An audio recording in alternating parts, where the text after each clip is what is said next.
Hello Internet, welcome here to part 3 of Ops Amazon.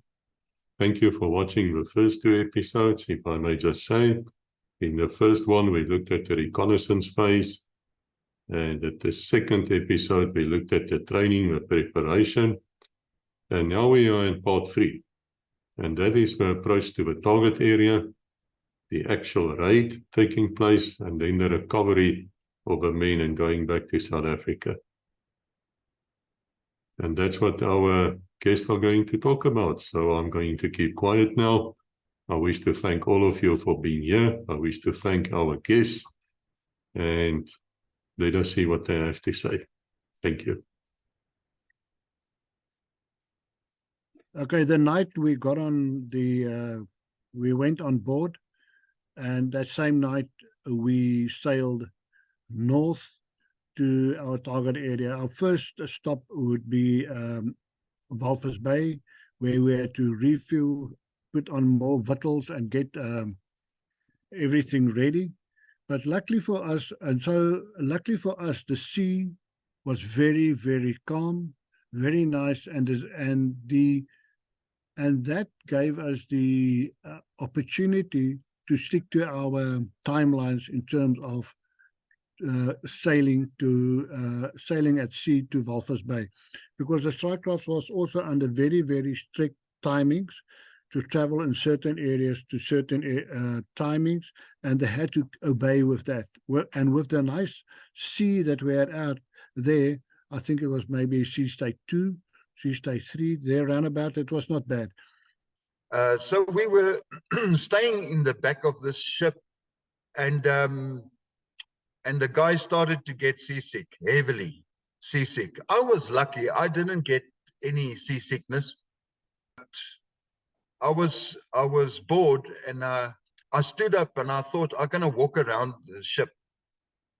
So I went out and I visited all the places on the ship, and I ended up in the bridge. This is where the ship is controlled from. It's on all ships, they call it the bridge.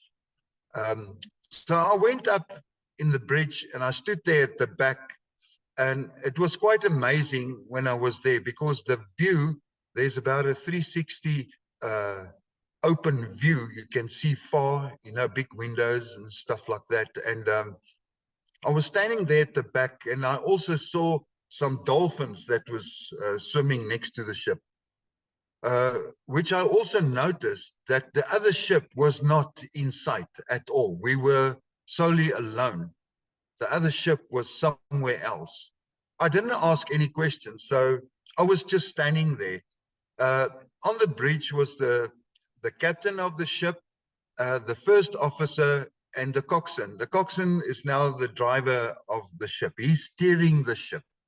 So I was standing there and looking what they are doing. And at some stage, the captain asked me, would you like to steer the ship? And I thought, I don't think that's so difficult. And I said, yes, I will do that. So I went forward, and the coxswain showed me what to do. And he showed me the compass on the right-hand side. And he said, you see this bearing? I can't remember the bearing, but it's somewhere due north, because we're going north. And he showed me the bearing that I must keep this ship on. So if I go off the bearing, then you steer the ship back on that bearing, and you keep on steering the ship.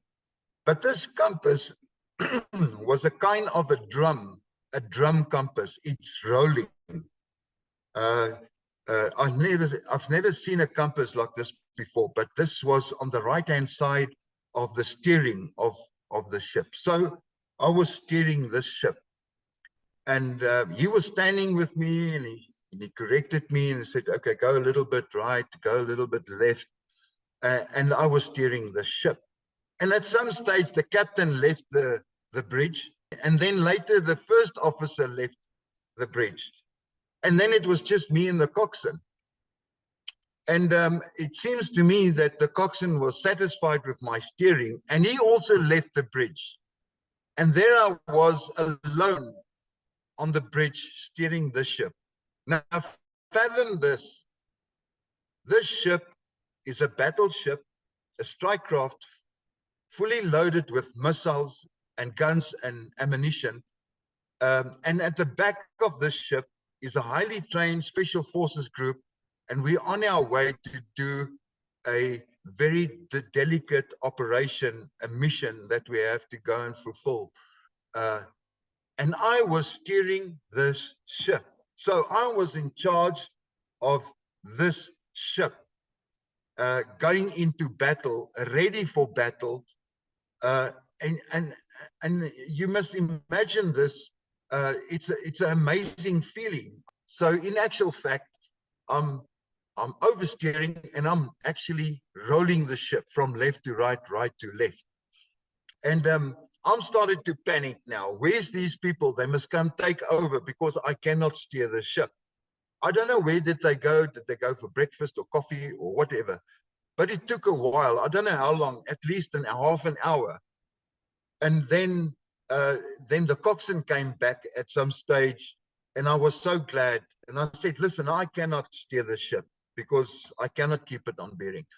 And then the first officer came back, and the captain came back, and they checked my steering, and they said, oh, don't worry, you're only 32 degrees off line. So they say, don't worry, we will correct it. So I stood back again, and I was so glad that they took over the ship. Very relaxed, and I thought, no, I'm going back now. Go back to my bunk. So I left the bridge, and I went back to our aft bunk place where we slept, and I came into the aft mess area, and the guys asked me, where have you been? I said, I've been on the bridge. They said, who is that coxswain? I said, no, he's steering the ship. They say, no, they must fire him because he cannot steer the ship, because then they were very seasick because of this ship rolling left, right, right, left, up and down. They were very sick. And I tell you now, in many operations, there were some humor in the operations. And this operation was no different. This was quite funny. So I never told any person about my time when I was steering this ship until recently. I started to tell the people about what happened on the bridge. Strike craft, the passage to the target area is a critical part of the operation, as detection or identification by shipping or overflying aircraft can result in the conclusion, and in fact the cancellation of an operation, which is going to be rather unhappy if you've spent all that effort and money on it, and it means you can't redo that operation for quite some time. Unlike submarines, which can always submerge quickly, or our passengers who in the bush can always hide under a tree if they have to, we at sea, especially the glassy sea, stick out like a sore thumb and are very visible. Sailing information is a naval giveaway, as we thus sail in loose formation. So you will not see us looking very neatly next to each other, but close by. And we sail in formation, but still in visual range. And being the junior ship, for example, on this operation, being the junior ship, I was astern behind the other one and just on the horizon. We also passage in combat state 2, which is an important thing. That's defense stations. And this means that we've got a principal warfare officer, which is normally the number 1 or the weapons officer, sitting in the ops room at all times and with all the sensors manned. This includes EW, intermittent radar policy, radios, listening to every single sensor. That includes, on the bridge, we've got a director, which is a very, very powerful pair of binoculars that swings around.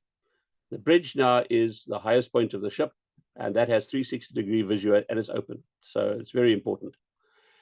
We also, oh, by the way, the PO then is in immediate control of the ship. So if anything happens, he reacts and then calls the captain. The captain then takes over. Whenever at sea, even at anchor, there's always an officer watch on the bridge. He never leaves the bridge. And he will be there with lookouts for early visual detection during the passage. And they keep a very good lookout for any shipping or anything. So we allow the passengers time to relax because we're working 1 in 2. Life on board during this operation, during this passage, is very, very cramped. But we have one advantage over the submarines, the only other alternative to get there. And that is we have a bit more space and we take only half the time to get there, which is another great advantage when you're in a little cooped up tin tube. But also we have the opportunity to spend a bit of time in the sun and in fine weather. Normally on the bridge where there's a lot of lookout place, we're around the machine guns, or even on the upper deck with a sentry. So it's an important time for us. We're very busy, but we do allow our passengers to relax as much as they can. Life on the strike craft for us, especially as Free Staters, was not very comfortable. The rooms were very small, very confined and crowded.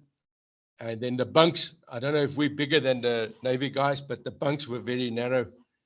And we couldn't really fit into these bunks, some of us. The other hassle we had the other annoyance we had on the strike craft was the coxswain's whistle, that little whistle that he blows every morning, tried to wake us up. That thing was very irritating. I think if I have to listen to it now, I would probably not hear it. There it is, yes. That little thing. Very, very penetrating the ears, and that I think if I have to listen to it now, I probably won't hear it because my ears are buggered.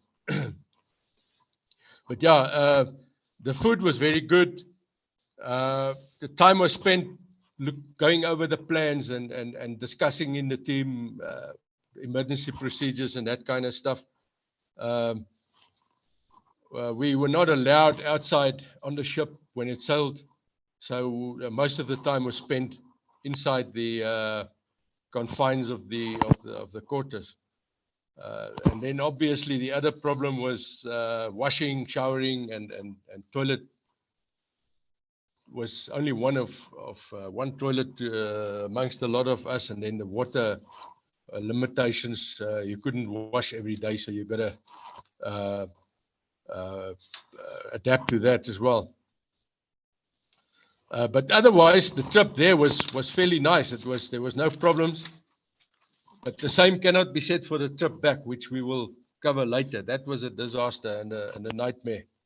After leaving Walvis, we now had to be very careful, and we opened well off the coast and making out further because there are Russian fishing vessels in the area, etc., and we avoided very, very carefully. The first thing we did while still in South African waters, the day after we'd sailed, is we tested all our weapons. That's a thing we always do. We fired our 76s, we prepared everything, we tested all our weapons, because it's dangerous to do that over the border. So that was the one thing we did. One of the other things which Commander Arne had picked up was that there was bar-lock radar and radars along the coast. So he worked that very carefully, and he kept us well out to sea to avoid any possibility of being intercepted by the bar-lock radar or any of the radars there. Although some of them are designed for anti-air, and they've got MTIs, moving target indicators. They only register if it's moving. They can also have that switched off, so we didn't take any chances. So the trip up was very quiet. At that stage, we were still using UHF radios. Oh, before I forget, this is one of the first trips in which we had the hopper radios.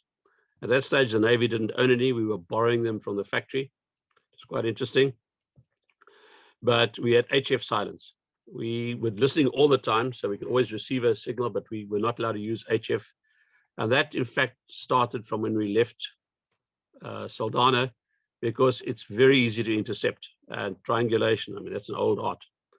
So all our communications was basically done with UHF or VHF if we had to, but we kept it to a minimum.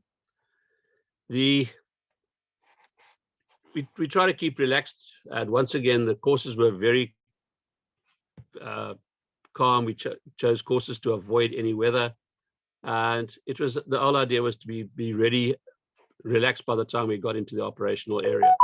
Then we, after Walvis Bay, we sailed up north, and we stayed on the 50 to 100 kilometer from the shore. And at a specific time, we started our countdown. Now, our countdown worked on L hours. And just to explain to you what is L hours, L means our launching time. When we must launch from the ship, from the strike crafts with our inflatables to go to the target area. As the time that what is determined to when we go to inland is we work on the sunset time. Sunset, when the sun is starting to going down, we're going in, so that we get to our launching area exactly when it's after dark. And if during that time when we travel towards the target area, this is Lobito, there was L hours. Now L minus 10 you do this, L minus 5 you do different things. What is important of all these L hours that we did was specifically started at L minus 5. Now L minus 5 is where we started for recce, for example, get their boats ready, inflate their inflatables, get their ramps right, so that we can then start the engines and see if that's working. So the transport is sorted out. The nets, there was nets thrown out on a port side and a starboard side, how we can, so that we can get off the strike crafts into the inflatables on the sides of the boat. The passage north was quite normal, and it's only when we started heading towards, that is from about 50 miles out, and that was about 3 hours before the time to launch, we started heading in towards the coast. At that stage, we went into complete radio silence.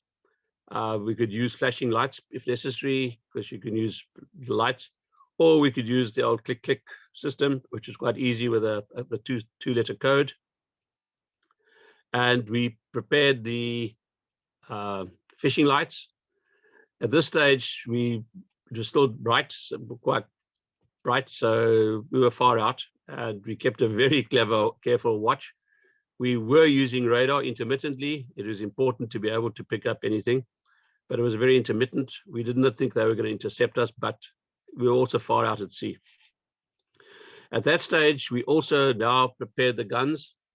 We do not load our guns. We load the carousel, which is a loading system with rounds. 76 rounds go around the gun, and it fires automatically.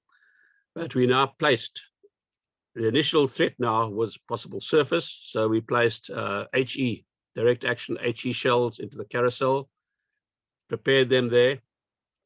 To fire the guns was now very quick, but there was nothing in the gun itself. At the same stage, we now loaded all our other weapons. They were loaded, but we now opened up the ammunition boxes. On top of it, we have eager chaff. This is a chaff is little sprinkles of reflective stuff which you fire, and it gives you a false target. So we loaded our eager rockets and prepared our eager rockets for the first time in an operation, because it would distract.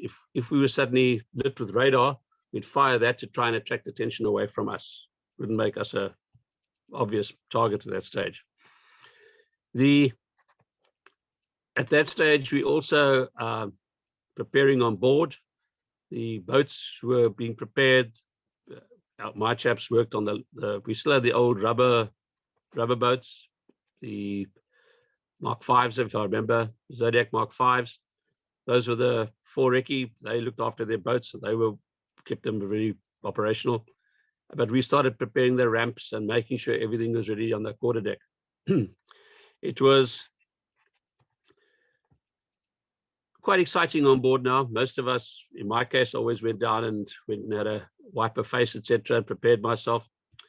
But everybody was at this stage ready for the operation. And then the raiding party itself was still inside the strike craft. We was busy now preparing on the L hours as it go down to get dressed, to put on our black is beautiful, to ensure that the mines that we're going to work with get distributed between the different teams, see that they got all the preparation is done on the mines, get yourself ready, psychological ready, and we did our normal prayers before we go out. And then at L minus on L hour was given to us, then that means we get out. The inflatables is then next to the strike crafts, and we get in. It must understand there's 2 strike crafts, and both the strike crafts timing was coordinated, and with no radio, with no nothing, teams in strike craft number 2 and strike craft number 1 was exactly working on the same times without talking, without doing nothing.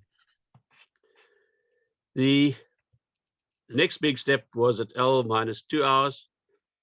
This is now, darkness came at 1948. So it was, if I remember, 1948 was the hours of darkness. And we were going to launch at 2100. So we had about an hour.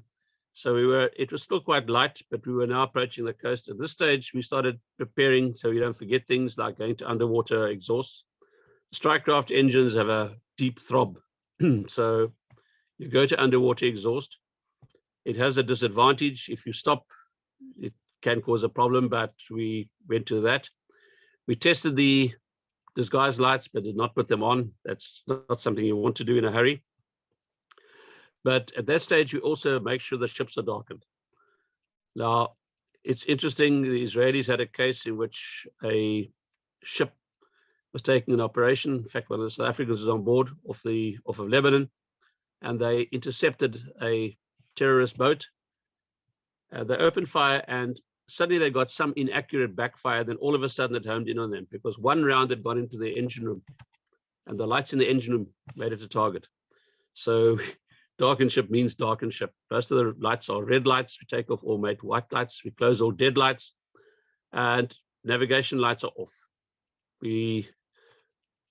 We're now sneaking up. What was interesting is that in the ops room, we've got a plot and we have an overlay. And the overlay we had surreptitiously made as well and it showed Lobito Harbor, but it had no marks in it. It had no identity. So it was interesting because in my particular case, when I went down to check, I was on the bridge most of the time I went down, and the senior radar plotter said, Luanda, I've been there before. And we just said, shut up. And of course, we left it at that. That was a bit of a misconception. On the run-in, we were now working on our 2 codes. And at this stage, I went up to the bridge. My first lieutenant was in the operations room, monitoring all radar chatter, or radar radio chatter, because we were following everything going on in the harbor. And the good news was that the fishing boats, which could detract us, were a bit to the north. So we were well clear of us. And we slowly ran in on the position. Our loudspeakers on the upper deck, of course, were off at this stage. We isolate any sounds on the upper deck. And we started our run in. The launch point was 5 miles from the harbor. It's close enough for the boats to go. We would have liked to have gone in closer, but it's a bit risky because you become visible at that stage. Though it was a dark night, no moon, we were careful and we didn't want to risk it too much. And so we started running in on the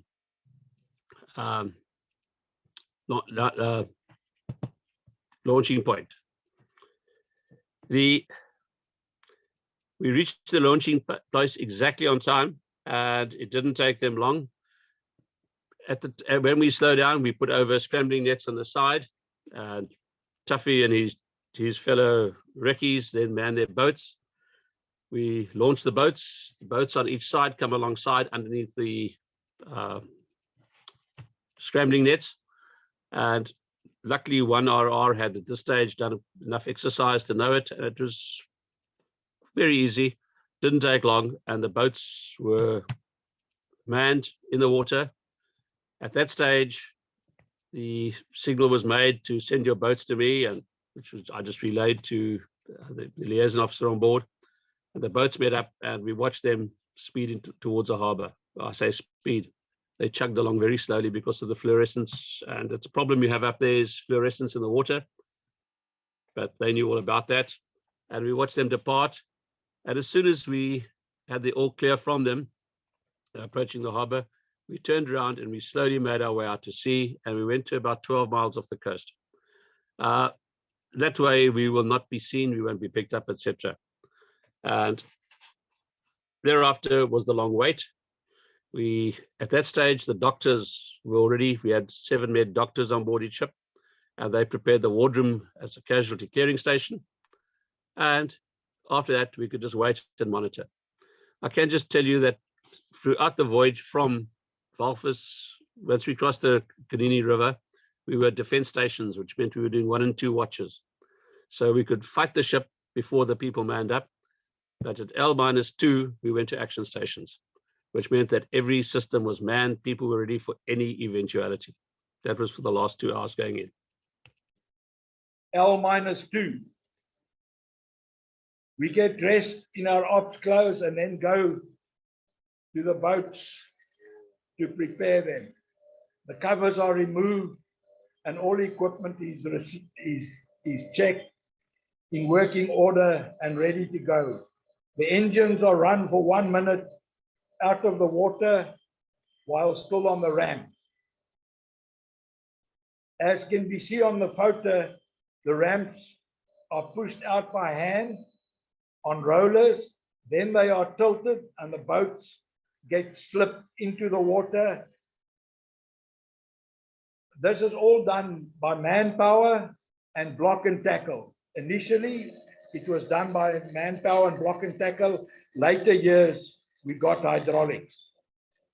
I really can't remember if this was hydraulic or block and tackle, but we used both systems initially.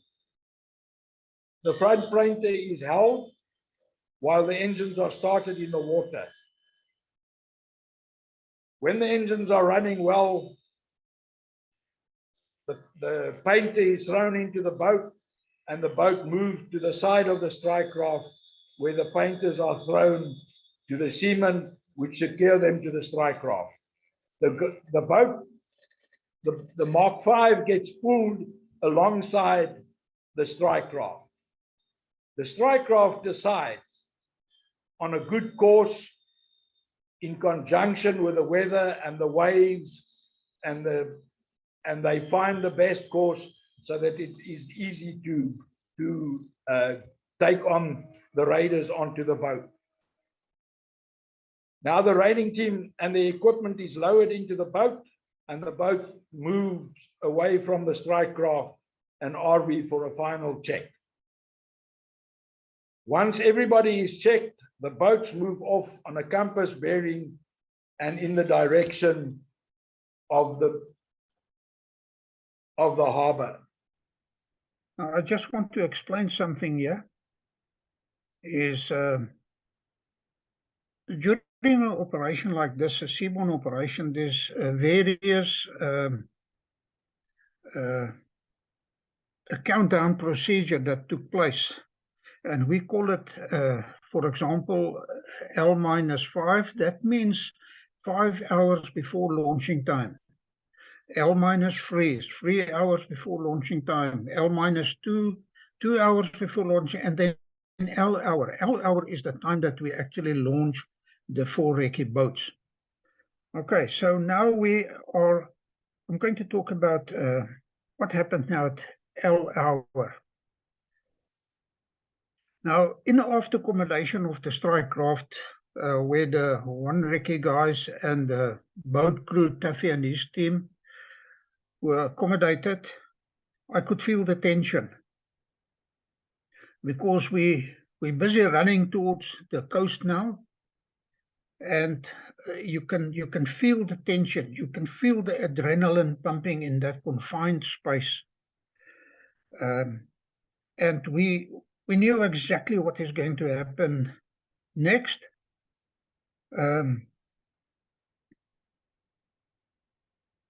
when we received the L minus 2 hours warning, the 4 recce guys, the boat crew, started getting ready. They get dressed, they put on Blackish Beautiful, put on their equipment, and then they left to the deck to where the boats are on the ramps so that they can do their preparations there. I'm not going to talk about that. Definitely will do that later. We, the raiders, my team, we also started getting ready at L minus 2. We put on uniforms, then we camouflaged ourselves with the Blackish Beautiful. Now, previously I mentioned that we put on civilian clothes like jeans and t-shirts, so if we have to do escape and evasion, remember we could easily wash off the Blackish Beautiful later on at night time when we start with the escape and evasion, so that was not a problem. But for the initial operation, we decided to put on Blackish Beautiful to blend into the target area. We prepared our combat gear, and also at this stage we received our limpet mines. Now for the voyage from Donkergat to the target area, the limpet mines and the detonator or the firing mechanisms was stored in a special place on the boat. So then the Navy guys took it out and they handed our rucksacks to us with all those equipment in. We checked the limpet mines, and I myself, I checked the firing mechanisms, because I didn't want to arrive on a target with limpet mines but no firing mechanisms. I made 100% sure, because it's a small thing and it's easy to forget about it. I checked everything. The team checked themselves, we checked each other, and we made sure everything is 100% ready. And like already said, the adrenaline was pumping big time at this moment. I looked at the guys in the after accommodation doing their preparations, my team, and then I realized by looking at them, and I realized this is most probably at this stage the most highly trained soldiers perhaps in the world. They were highly trained. They were extremely fit. They were motivated. The morale was extremely high, and I couldn't ask for a better team than this team to go and do this important task. I think they were second to none in the world. I also know that the boat crew, Taffy and his men, were highly trained. They know their work. They understand the boats, the sea, navigation, and the same with the strike crafts. I had all the confidence in the world in the strike craft commanders and in their crew. So we did our preparations. We said little because it was not necessary. Every man knew what to do, when to do it, and so on. Then Douw came in, the mission commander. He read out of the Bible and he said a prayer before L hour. Then, exactly 5 minutes before L hour, my team went to the deck for the launching. So half of the team went starboard, half went port to the scramble nets. Now the Navy guys, they rolled out the scramble nets, and it was already hanging on the sides of the ship. Okay. Then the big moment arrives, L hour. I think it was exactly 2100 hours at night, if I'm right. And exactly on that time, the crew released the boats, and the rubber boats was launched. Exactly on time, as planned. So up to this point, this operation went like a clock. Perfect. Then, after the launching, the two rubber boats, one came to the port side, the other one to the starboard side, and they came alongside, and then the coxswains of the boats gave the thumbs up, and the guys clamped down the scramble nets with all our gear as quick as possible. This is actually a dangerous part of the operation because the boat is going up and down the strike craft, the rubber boat is going up and down, and a leg or a hand could easily get in between the rubber boats and the strike craft, and you can get seriously injured. So the guys climbed down the scramble nets as quickly as possible, and then seated in the boats, in the rubber boats, at the predetermined place where they're supposed to sit. Now everybody was in the boat, and then the two rubber boats peeled off. And on the other strike craft, exactly the same thing happened with the other two teams, with Jack and PJ Foree, and the boat crews there. Then the four rubber boats, they got together at a specific place up behind the strike craft, and then they confirmed with Taffy, the boat group commander, that everything is working well, and the team leaders confirmed with Douw Steyn, who was in my boat, that we're ready, equipment is ready, soldiers are ready, we're ready to go. So at this stage, I looked around in my boat, I looked at my teams. Now my team was loaded in two boats because we were an 8-man team, and I could see the faces, I could smell the adrenaline. I knew this team are ready. You could, the tension is high. You can feel it. You can cut it with a knife. But everybody was ready and eager to go. Then we started moving towards the harbor area. Now, in the far distance, I could see Lobito Harbor. I could see Lobito City. The sky was illuminated with the lights, and as we approached, I could also see the Lobito light tower. Now we slowly approached the harbor. I could feel the wind in the air, in the face. It was a special moment for all of us. We sat low in the boats, and our eyes missed nothing. We scanned the sea around us, in front of us, for fishing boats, and Taffy Hubert was responsible for the navigation towards the harbor mouth, and as previously said, to the drop-off points. So every now and then we stopped. We used our night vision equipment to scan the area, and then we went on again. After we launched and we were on the striker, or we were on the inflatables, we immediately grouped together as a team, and then we had to go. We sailed in to the Lobito Harbor on a specific route that we determined before that time. That was, let's call it, was the safest, shortest route that we had to use, because understand, again, we got only so much of time on land or from the strike craft that we can be sailing there, dropping off the guys, planting the bombs, and come back. It all work on time. And the very first team that was deployed in the formation that was a cement factory team, they went in first, or they went off.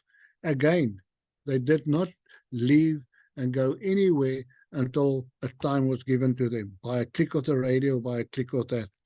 We went in deep into the harbor where France was deployed and where Jack was deployed. Their targets was right in the inside of the harbor.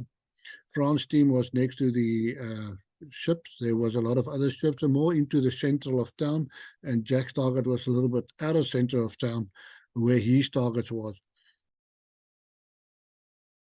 The movement to the harbor was not very eventful, as there was not many ships in the area, and we could see them with the lights that they had, and we could move around them and confirm with the night vision and the binoculars.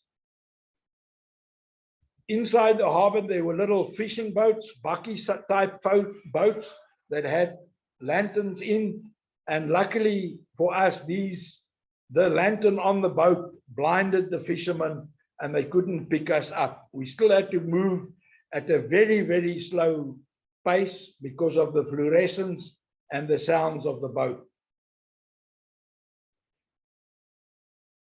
It was an easy infiltration with very few issues. Training in all weather conditions in day and night, full rehearsals over and over, always pays off. Just before L hour, the boat commander of the boats goes to the bridge, and the captain then shows him different lights that they have identified, and fishing boats in the area, and you get a very quick brief on what is expected out there. And that always helps with your navigation into the harbor.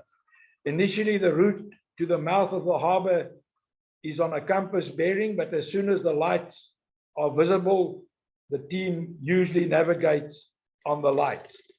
All harbors have navigational lights, which are used by ships of all shapes and sizes. During the infiltration, observation is critical and valuable, and the noise must always be limited. A drop of a magazine on the floorboard makes an unexpected noise, and it's a strange noise and it gets picked up. Whereas the movement and the humming of the boat is a constant noise, and it seems to filter away.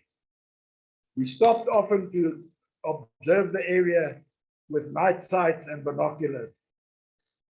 One of our last stops was in the mouth of the harbor, and now from there we moved very slowly. From here, our drills that we had practiced over and over again, boat peeling off to drop off the first raiding team, Team 3. And then Team 2 was dropped off. And then lastly, we dropped off the main raiding team, Team 1, and we returned to the wreck that was lying in the harbor, where we formed a tactical HQ, and Douw was able to control the teams from there. Sitting in the bottom of a rubber duck for a few hours is not easy, but to keep the profile low, you sit on the deck instead of sitting on the side of the boat. Yeah, so time for me on the strike craft was probably not the most pleasant experience. As one of the younger operators, there wasn't enough space in the sleeping quarters, so I drew the short straw to sleep in the gun bay. And just that musty smell of the gun bay and the diesel, I will never forget that. And I think if I woke on the strike craft today, I'll probably still get a little bit sick from that smell. So on the afternoon of the raid, we went over all our kit one more time, make sure that everything was correct. All the limpets mines was ready to go. All our kit was ready to go, and then we applied our Black is Beautiful as always, put on our uniforms, and then as always we went, and there was always a prayer set, and then we got ready to launch. So the adrenaline started to kick in. You know, you could feel that everyone on the boats was ready for anything that might happen. Lobito Harbor itself, even if we weren't there, it sort of felt familiar from all the time that you spent in Durban Harbor. you know, all the smells and the noise and everything. This was sort of a same kind of feel to us. We did see a lot of fishermen on our way in there, but we had no problem sort of evading them, and they didn't give us any trouble. There was music coming from the buildings. Yeah, and if you look back on the boats, it felt like we were just standing out. You know, just everybody. We didn't look like fishermen, but we could still, you know, get ourselves to look a little bit like with the fishermen. So team 3, which was the team I was in, our team was the first ones to peel off. So our target was the cement factory. We also had the gas tanks that we had to mine. Also, we decided on the day while we were there that we could do a little bit more with the mines that we had, and also find the control room for the cement factory, and also know a few of the vehicles standing there. Okay, after we've launched from the ships, we made our way. The 4 Zodiacs made their way to the harbour, and for me it felt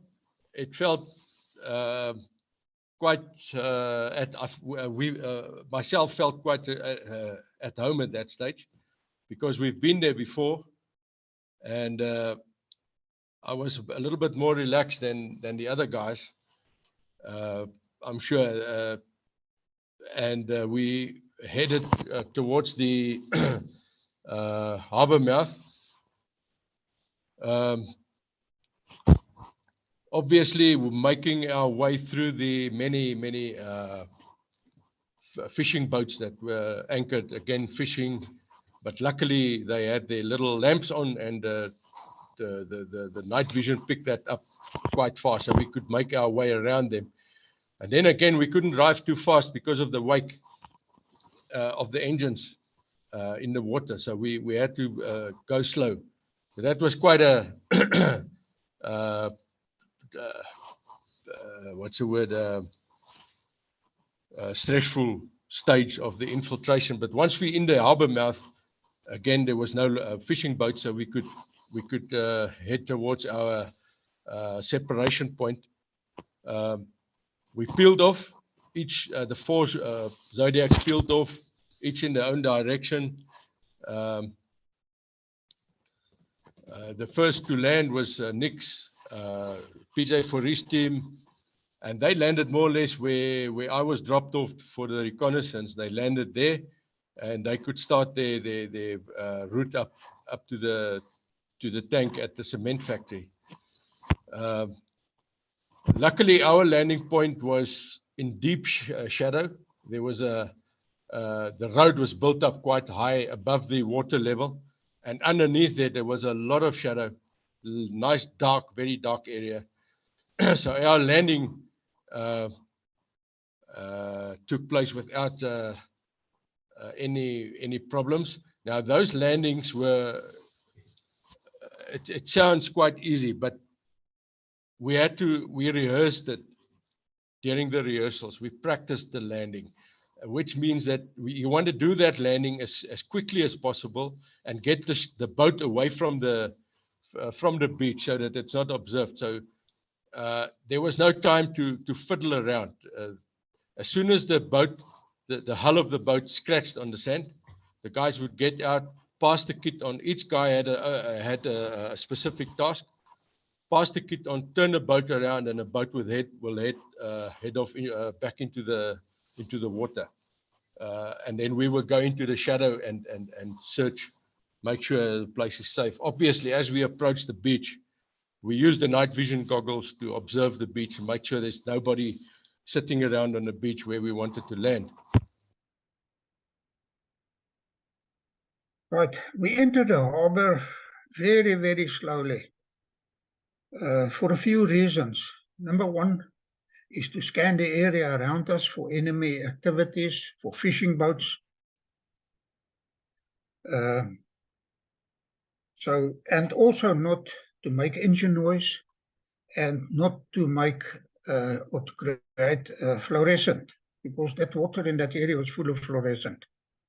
Okay, so slowly we sailed into the harbor, deeper and deeper and deeper, until a point when team number 1, their boat peeled off to target number 1. That was target number 3, under command of PJ Fourie. No communication on the radios, absolute radio silence. They knew when they had to peel off. No command was necessary. And then we sailed deeper and deeper until a certain point when team number 2, Jack Greeff's team, peeled off to the left to their target, which was the second fuel depot. And my team with 2 rubber boats, we continued moving deeper and deeper into the harbor. Now the men were crouched very low in the rubber boats, observing the area around them, in front of them. In front of the boat in the bow, the RSMO4 Recce Kelly Smith was lying with a RPD machine gun covering the front.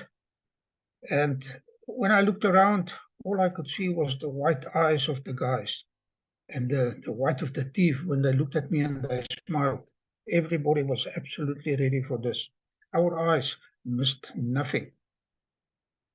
Then, as we moved deeper and deeper into the harbor, my target was right at the deep end of the target of the harbor, close to Lobito City. On our left and right, normal harbor activities took place. We could see vehicles driving around. At one stage, there was a police vehicle with his blue lights flashing, driving around, maybe chasing a drunk sailor, I don't know. Music, typical harbor music, similar to what we experienced in Durban Harbor during the rehearsals and the training there, similar. Then also in the harbor mouth, there was a Russian and Cuban artillery base stationed. And even in that base, we could hear some loud music. Maybe they were all drinking vodka or something like that. However, we approached deeper and deeper into the harbor. I cannot explain the feeling as you are moving deeper and deeper. The tension is unbelievable. We missed nothing. The adrenaline was pumping. And we were focused on the target in front of us. Then approximately 40 meters from the landing point, Tuffy stopped the boats, the 2 boats, to scan the landing point. And the target ahead of us and the general area to make sure there's nothing around. Then I saw a fire. Looking through my night vision equipment and my binocular, not very far from our landing point, I noticed the fire, could pick up the glare. And then when I looked very careful, I saw about 5 to 7 people sitting around this fire. And I could see that it was either guards or FAPLA soldiers guarding the facility. Now, because this was a national key point, and in Angola, the national key points are normally guarded by the military people, FAPLA. So I looked at this lot, and then still we go closer and closer to the landing point, and we stopped again. And I looked again, and they were still around the fire sitting there. And this was worrying for me, because this was very close to our landing point, about 50 meters away, 40 meters away from our landing point. And then immediately to the right of the landing point, the drop-off point, there was a very big cargo ship moored on the guy. And then I realized this is also a problem for us, because there could be guards on top of the deck. So it was decision time for me. The guards around the fire, this cargo ship that is lying there, very close to I'm talking about 20 meters from our landing point. And I had to make a decision. And I had no time. I had to make a very quick decision because I just want to explain, during any seaborne operation, there's a cut-off time. Now, the reason for this cut-off time is to get time to get out of the target area, out of the harbor area in this case, cover the distance to the motherships, retrieve the boats, and then get out of the area as far as possible for possible airstrikes the next morning on the ships. So that is why there is a cut-off time. So I look at my watch and say, okay, there's still time. And I made the decision to go to the alternative drop-off point. Now that was about 300 meters to our left. And we immediately, Taffy Hubert took us into that direction. Very, very slowly, no engine noise, no fluorescent, and we just watched the target area. But at this stage, we could see our target very, very clearly because we're very near to it. The target is very near to the beach.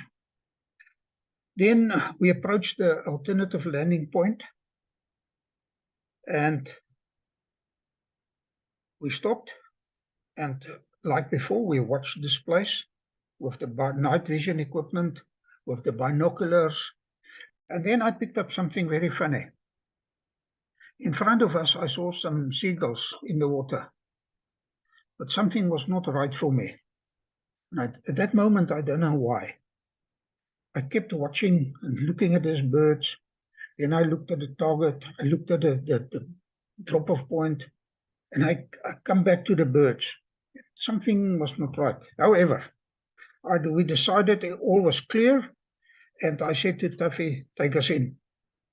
Slowly we went forward to the drop-off point. About 50 meters from the drop-off point, from the beach. Suddenly, we were on a sandbank. Very shallow. I could hear the boats scraping on the sandbanks. This was a problem for us. I had to make another decision, and very quickly. So I decided to get out of the boats and to walk the last 30 or 25 meters with our equipment to the landing point and then to the alternative entry point at the target.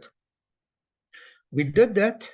We got out of the boats and we started walking. We were about ankle deep in the water. And then gradually the water got deeper and deeper and deeper until it was about chest high. Now I got worried. The limpet mines is in the bags, our rifles, and most important of all is the firing mechanisms, the timing mechanisms. I didn't want them to get wet. And we were still about 20 meters from the landing point, but already chest deep in the water. And the weight of the equipment that we carried about 30 limpet mines. We could not go into water deeper than that. We will just simply drown. So, decision time. So I immediately made the decision to turn around and go back to the boats. Realizing that the clock is running. The cutoff time is getting closer. So we climbed back into the boats, and I asked Taffy to slowly go back and then take us back to the main landing and drop-off point.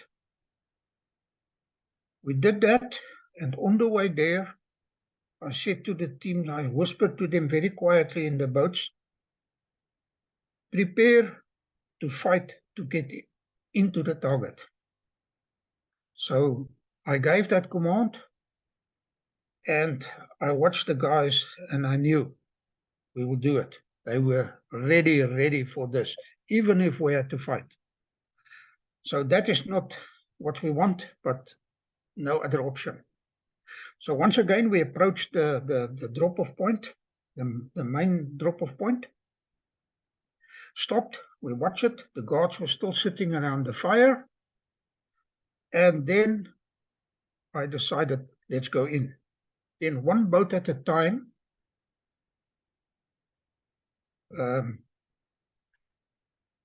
We approached the drop-off point, and then we got out of the boats. The second boat was a little bit back, covering fire, and we got out of the first boat. And in front of us, on the beach, there was a wall about, I would say, about 3 meters high, built from stone with an angle of about 45 degrees. So the boat withdrew, and the second boat came in to drop the other 4 guys. In the meantime, I crawled up this slope to see what's happening on top. Very slowly, I peeped over the top, and I could still see the guards sitting around the fire, staring into the fire. Then immediately I realized they are blind. They cannot see around them because they're staring into the fire, and I could hear them talking. So they were not very aware. The second boat dropped the group, and the 2 boats left. Now, they went backwards very, very, very slowly. This was a very dangerous part of the operation. Everything can get compromised there. So once out of the way, they went to an old wreck about 300, 400 meters away in the harbor. And that is where all 4 boats got together in the shade of the wreck. And that is the position from where Douw will command the operation.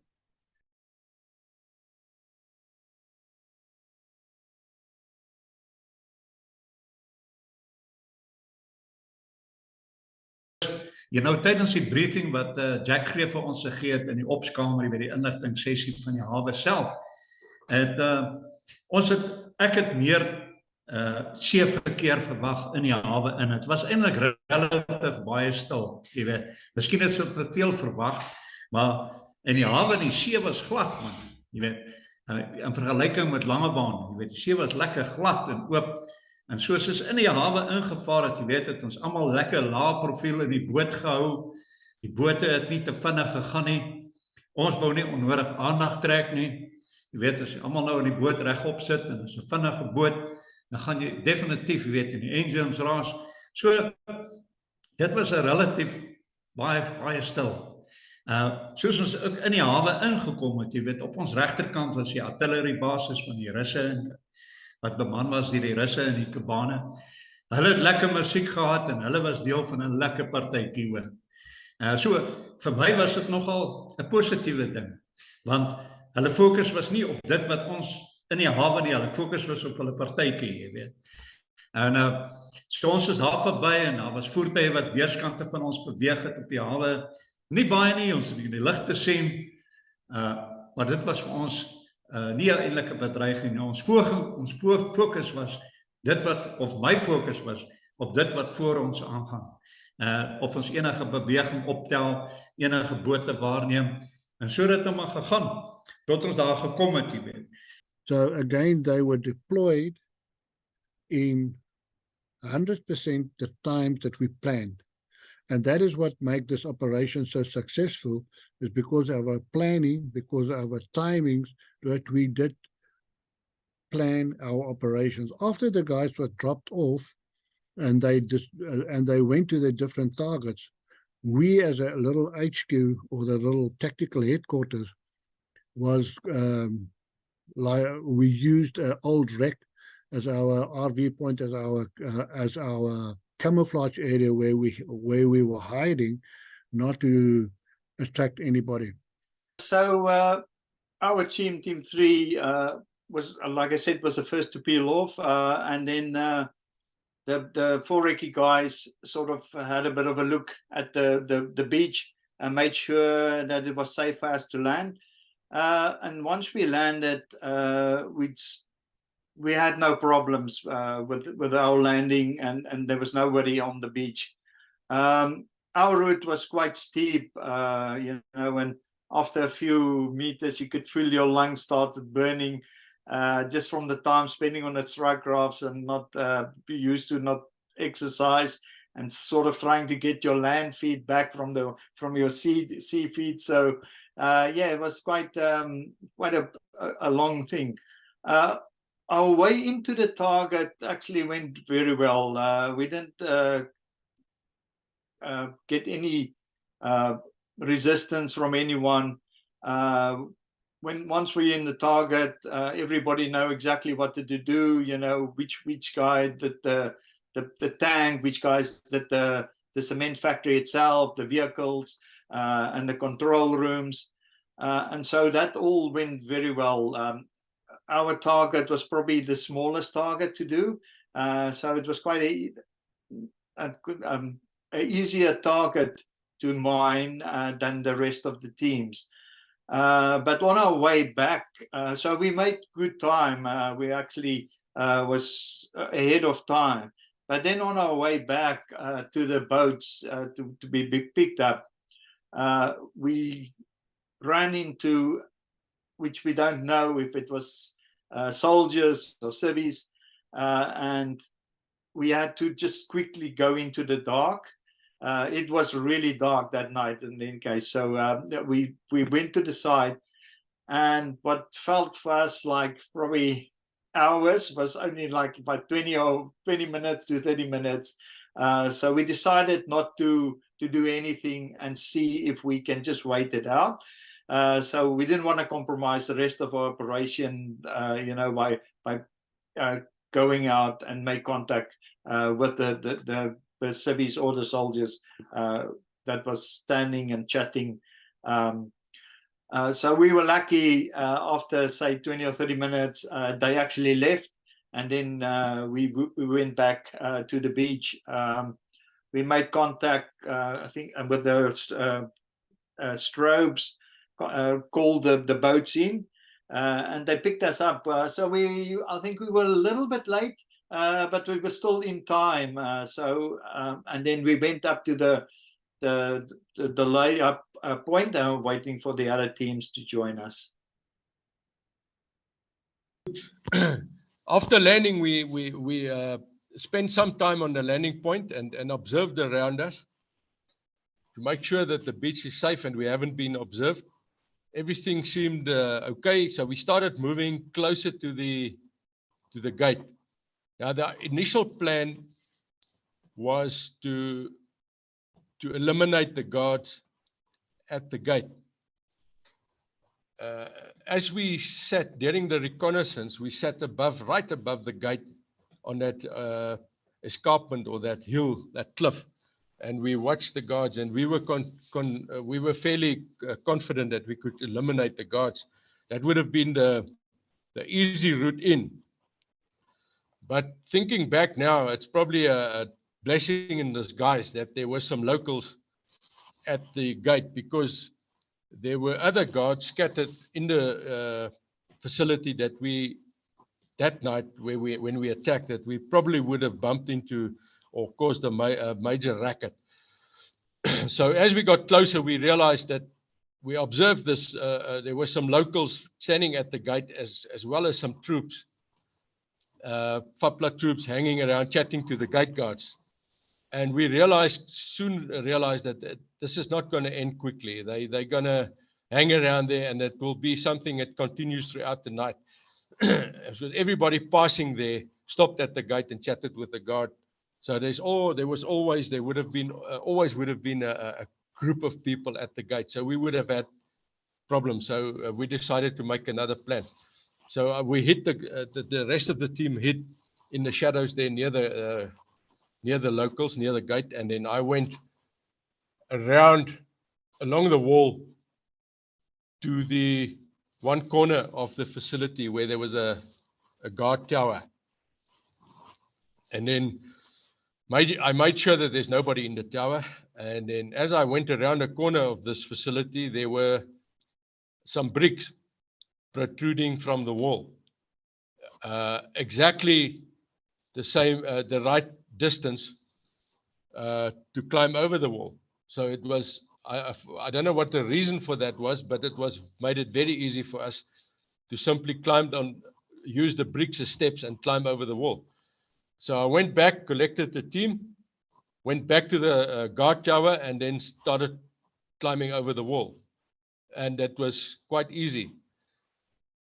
As I landed inside the facility, I heard a rustling noise behind me, and I looked back, and there was some chicken pen with some chickens inside. And obviously, a chicken can make quite a racket if he's disturbed at night. So we kept quiet. The chickens luckily behaved, and we left. As soon as everybody was inside, we left the chicken pen and went to a parking garage, more or less in the middle of the wall of the wall furthest from the beach. So from there we could observe the whole target. Very good position. We have just reached that parking garage when one of the team members hissed and warned us that there's somebody approaching. So the guy approached us, and to our horror, we saw that he had a German Shepherd guard dog with him. And he was approaching us, and he would pass very, very close to us. And we sat, watched him, and obviously my rifle, the sights were glued onto this guy. And he passed probably about 5 meters in front of us, passed from right to left into the facility, and now we had to wait. We couldn't do anything. We couldn't attack. We had to wait for him to return. Luckily, he didn't stay very long. He turned around and appeared again from the tanks, passed in front of us. The dog was fairly relaxed, and he was following the dog, and they went. And another problem occurred is that they decided that they're going to sleep. And the guard quarters was quite close to the chicken pen. So the guard went into his room and locked the dog outside on his step. So the dog was lying outside the door, and the guard went into his room and obviously went to sleep. So luckily the dog did not hear us or smell us. I think there was a strong chemical smell in the harbor, like most harbors do. So there was a strong chemical smell, and I think that probably smothered our sweat and our scent came from us. As soon as the guard went into his house, we activated the plan, and the team split up, and each operator went to his own predicted target. Predetermined target. Now, Dirk, his target was the first. It was a very big liquid petroleum gas tank right in front of me, probably about 20-25 yards. Dirk went there, and he set the first mine underneath the belly of that huge tank. And so that was a fairly quick operation. It's the magnets of the mine clanked. He pulled the pin, and he started walking away, turned his back on the mine, started walking away to the other LP gas tank, which was his other target, some distance away. As he turned away, and now I was in the central of this whole operation, watching everybody as far as I could. The other two operators disappeared amongst their tanks, and Dirk was visible to me most of the time. As he turned his back on the mine, one of the guards at the gate got on a bicycle and pedaled straight to where Dirk laid the mine. And that was right in front of me. Stopped his bike, got off the bike, and went to the mine and lifted his arm as if he's going to pull the mine off. And he switched on a light. There was a light switch right by the mine. Now, luckily, we've painted the mines the same color as the tank. So that those two mines that were going onto the LP gas tanks was painted white. The others were painted silver. So I was ready to shoot the guy because we didn't know what was happening. Was he going to pull the mine off? Did he see the mine? Did he had a CTV, closed circuit television in the guard room and saw the mine or something? We didn't know what was going on. So I was ready to nail this guy when he switched the light on, got back on his bicycle and pedaled back to the guard room. That was quite a relief. And soon after that, okay, the guys started infiltrating or exfiltrating back to my position. It actually went very, very quickly. So, because there weren't that many tanks. So each operator went in, set his mine, pulled the pin on his targets, and then turned around, came back. We RV'd, and now the trick was to get back over that wall without disturbing the chickens and waking the dog that was lying in front of the hut. So that was hair-raising, and we approached the chicken pen, and then slowly each of the guys went over the wall. I was watching the dog. He was fairly peaceful. The chickens were fairly peaceful. Every now and then a chicken would just make a few rumbling noises and settle down again.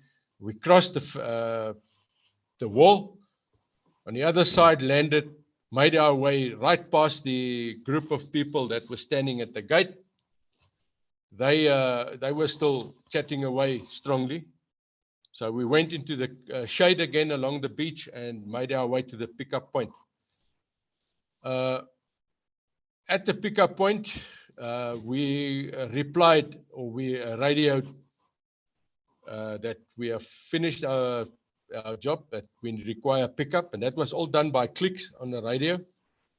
So we then activated our infrared lights, which was not visible with the naked eye, but the boat crew could see us with their night vision goggles. They came in, picked us up, and we went back and grouped with the other 3 boats again. That was quite a relief, as we obviously left the beach. We were fairly safe again, and then knowingly that all the charges were set, and now is the big wait for that to go off. Now, also bear in mind that while we were doing this, time was running out.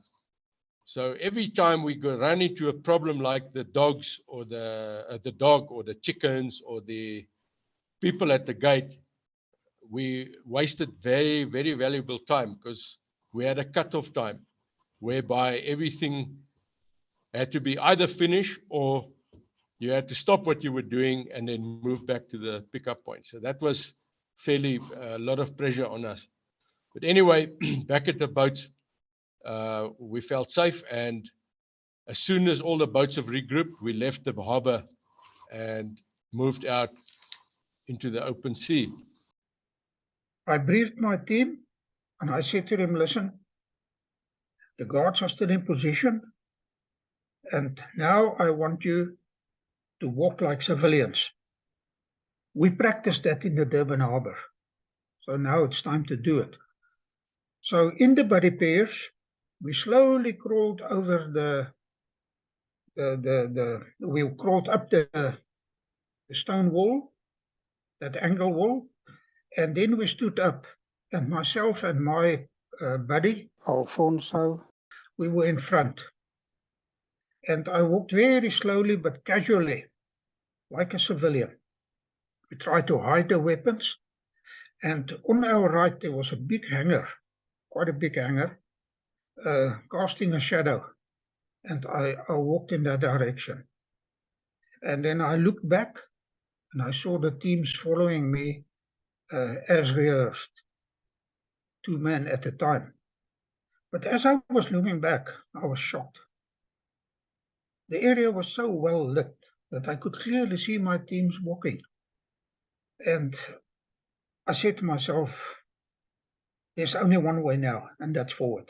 There's no turning around. So we reached the shade, and we just carried on walking, making use of the shade to blend into the shadow. We were now encircling the guards, still sitting around the campfire.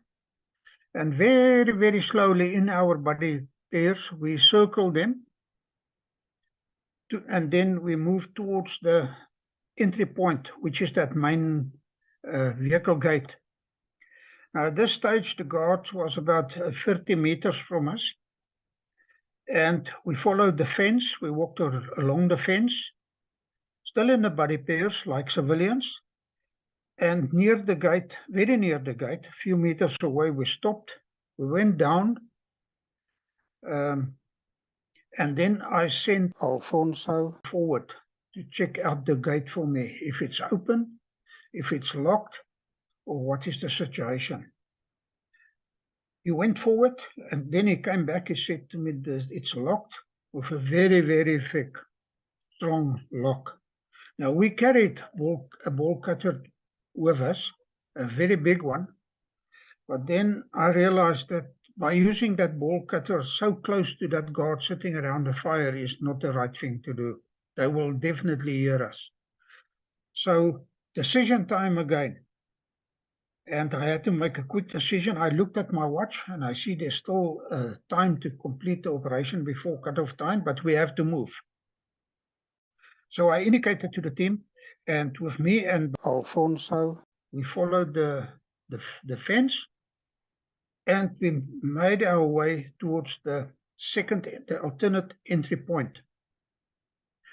So we followed that fence without any problem areas. We were getting further and further away from the guards now, until we reached that alternate entry point.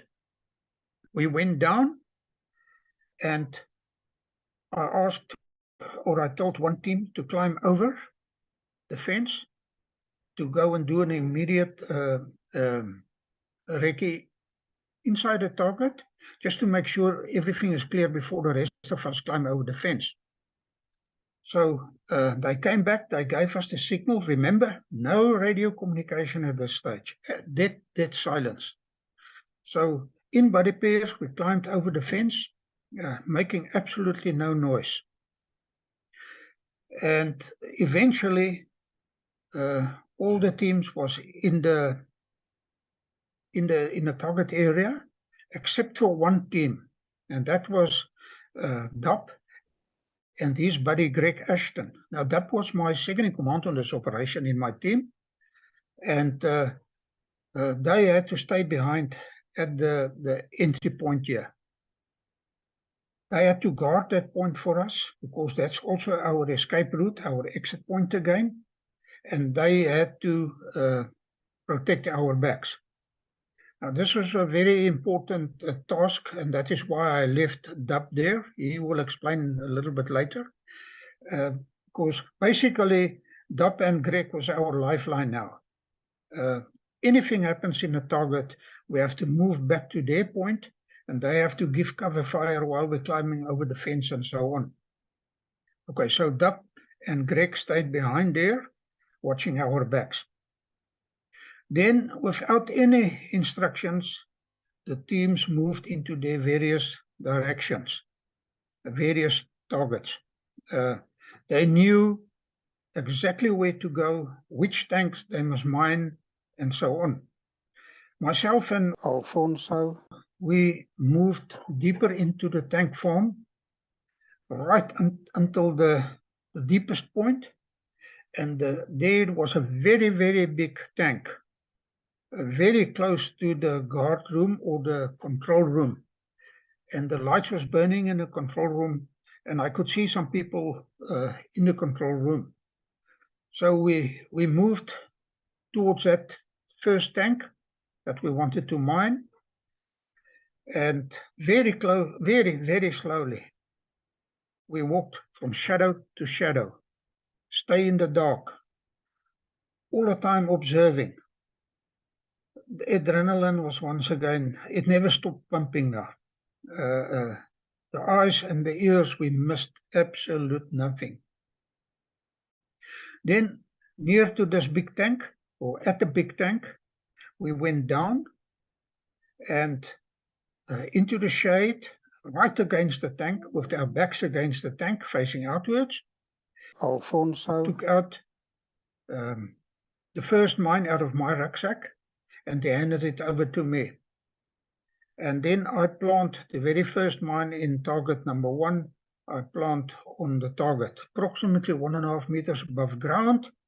And as previously noticed during the training, when you put that mine against the tank, you think the whole world can hear the magnets clamping on the target. It's in Afrikaans we say it's oorverdowend, dink jy? Any case, as I looked up, I saw there was a building right across the road from the tank yard, a 6-story, 5 or 6 stories building. It looked like a block of flats. And on the, I think it was floor number 4, there was a couple of guys talking, drinking, laughing, and they were looking right down into the fuel depot. And I said to myself, these guys must be able to see us. However, there was no time to worry about that anymore. I could do nothing about it. So I planted that mine, and then we moved off to the second tank. And this time it was Alfonso to put his mine against the tank. And then something important here. Every time when you pull out a safety pin to arm the mine, you must keep that pin. Reason is, when we're back at Douw's position, the teams must show me all the safety pins. So I could count the pins to make sure that all the mines are mined and armed. Okay, so we went from tank to tank. At the tank number 3, it was my turn again to plant the mine. As I was ready to put the mine against the tank, Alfonso touched me on the shoulder and he said to me, dead still. And then there was a guard walking up towards us, not straight at us. He walked about 5 meters behind us, but we were sitting in the shade side of the tank, and the bottom part of the tank, the last meter and a half, was painted black. So we blend into that shade and that black part of the target. The guard walked past us. He did not see us. And then a few minutes later, he came back. And my weapon, Alfonso's weapon, we pointed at him and we were ready to kill this guy if necessary. Elsewhere in the target, the 2 teams did exactly the same. They moved from target to target, tank to tank, crossing the obstacles, planting their mines. Very careful, eyes missing nothing, and slowly we're working our way through this fuel depot, planting our mines. Then what felt like hours for me, but it was actually a few minutes, perhaps 5 or 6 minutes or 10 minutes, we started exfiltrating back towards the entry point where Douw and Greg was waiting for us. Once we arrived there, without any command, the team showed me the safety pins, counted them, and I counted 26 safety pins.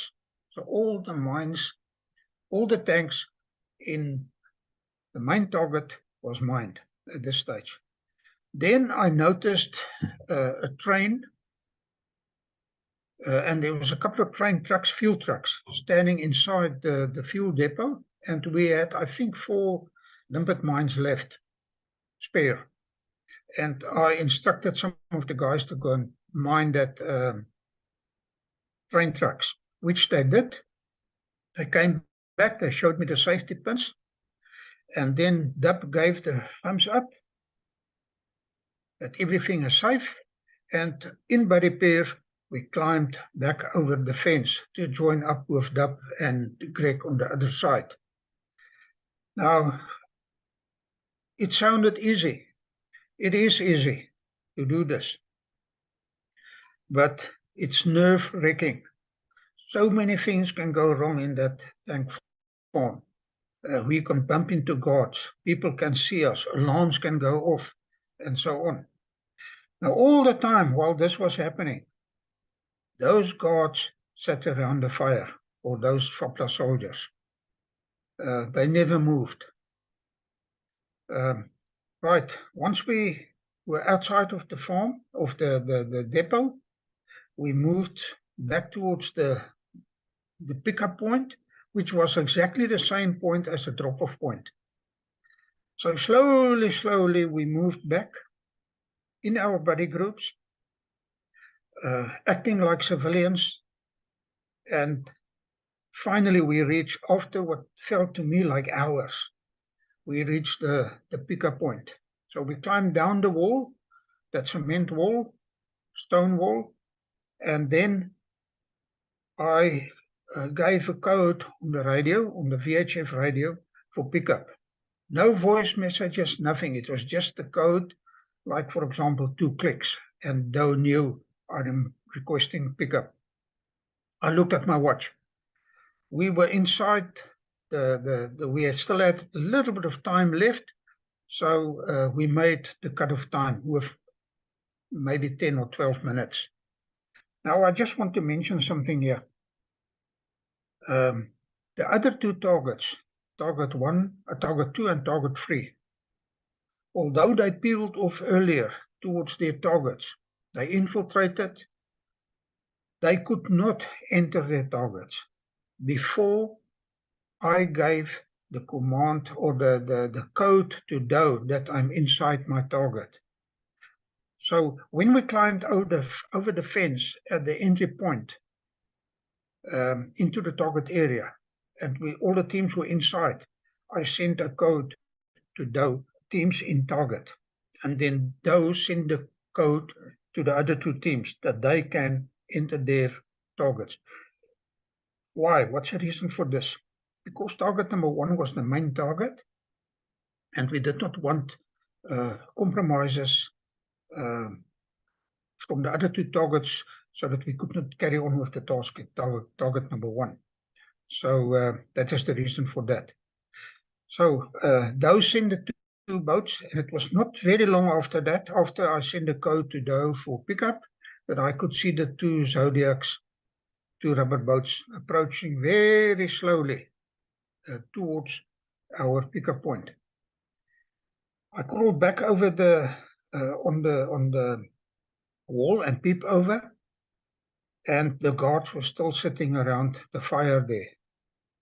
They never knew that we encircled them, that we stopped very close to them at the gate, that we went around to the alternative entry point. They were totally unaware of our presence. Only a well-trained team, a highly well-trained team, can do that. Okay, so the 2 boats arrived. Very slowly, 1 boat came in. They picked up 4 guys, moved back slowly to give cover. Then myself and the last people climbed into the 2nd boat, and we moved back.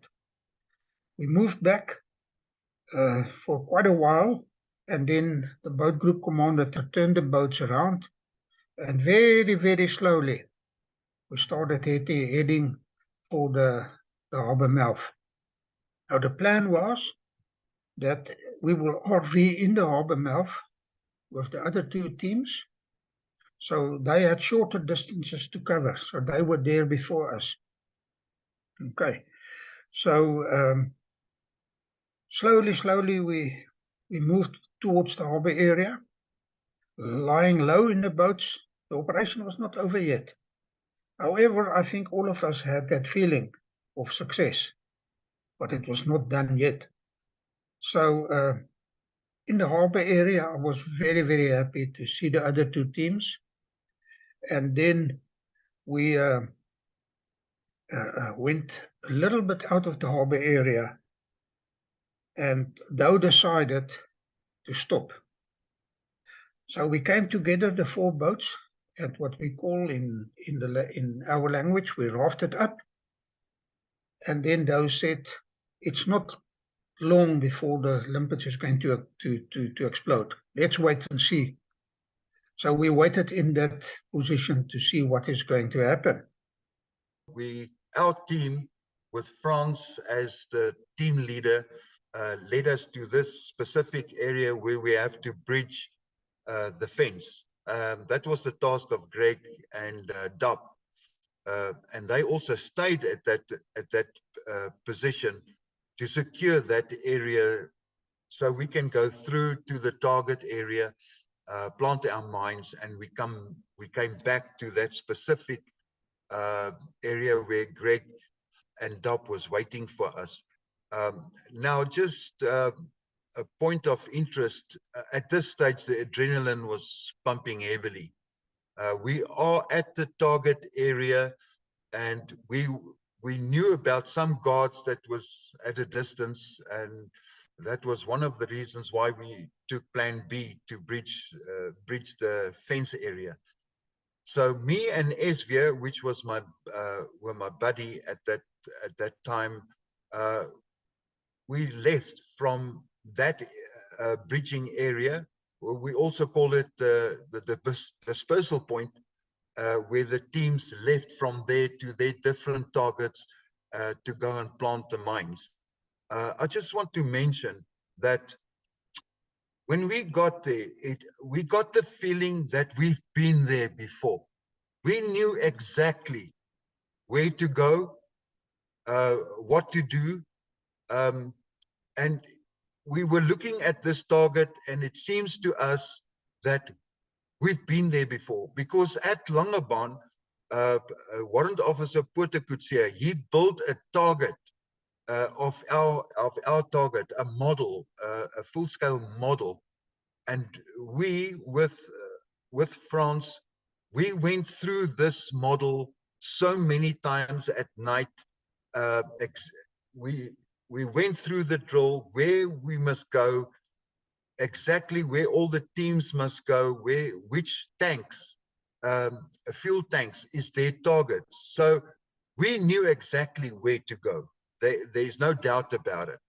So me and Ystervuis, we split it to the left, and we passed the first targets, and also for the people that doesn't know, the target area wasn't pitch dark. I mean, there was a lot of lights in the area, security lights, and also when we got to the main road at the far western side of the target, there was a street with street lights, and we planted our mines on this street side of the of this target area. I think we each had 3 mines with us in our bags, and it was what, 6 targets, and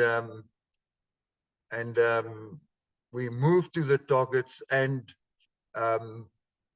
we took out our mines, and we armed the mines. We pulled out the pins, and we clamped the mines to the targets. So we went through all our part of the target, and we laid all the mines.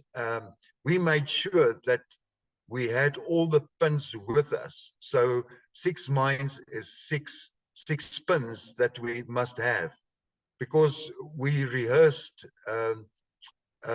in Langebaan that when we get to the dispersal area where Douw and Greg was waiting for us, we must show Frans our pins, and then he will know that our targets were done. I just want to mention that when we got to our target area, we were looking to our left, and there was this huge music and a party in one of the buildings, and we were looking at the balcony, and there was a big party going on there, and those people were standing on the balcony, and they could easily see us. They could easily see us because we were planting the mines on the side of the road where the lights and everything was. So we were looking up and we were looking at this balcony and the people having a big party, but also not that. On the road, which is not far from us, cars were driving up and down, motorcycles were driving up and down, and a lot of noise.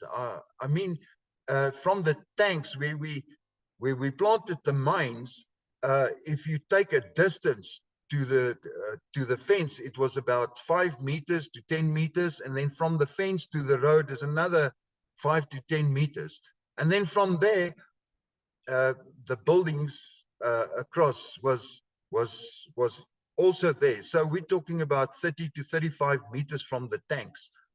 These buildings were standing, so that people on the balcony having a party, they could easily see us. But we were lucky, nobody saw us, and by using the shadows and stuff, we went back to the dispersal area. We had just a certain time to do this task, and at a certain time we must be back at the dispersal point, and then all the teams will be there at the same time, and we must show to France our pins, and then from there we went back. So that part of the main task, and I also mentioned to a lot of people, to show someone how to arm a mine and how to plant the mine will take 10 minutes to show someone. But that is not what all the training and all the rehearsals were all about.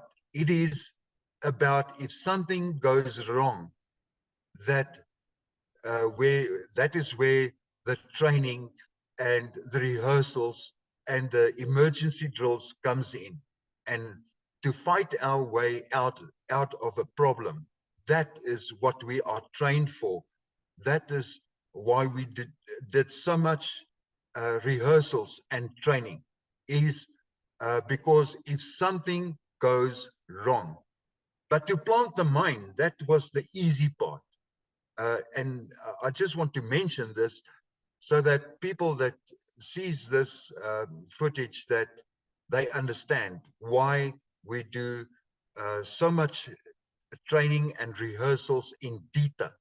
It's not because just to plant a mine and get out, that is just in case something goes wrong.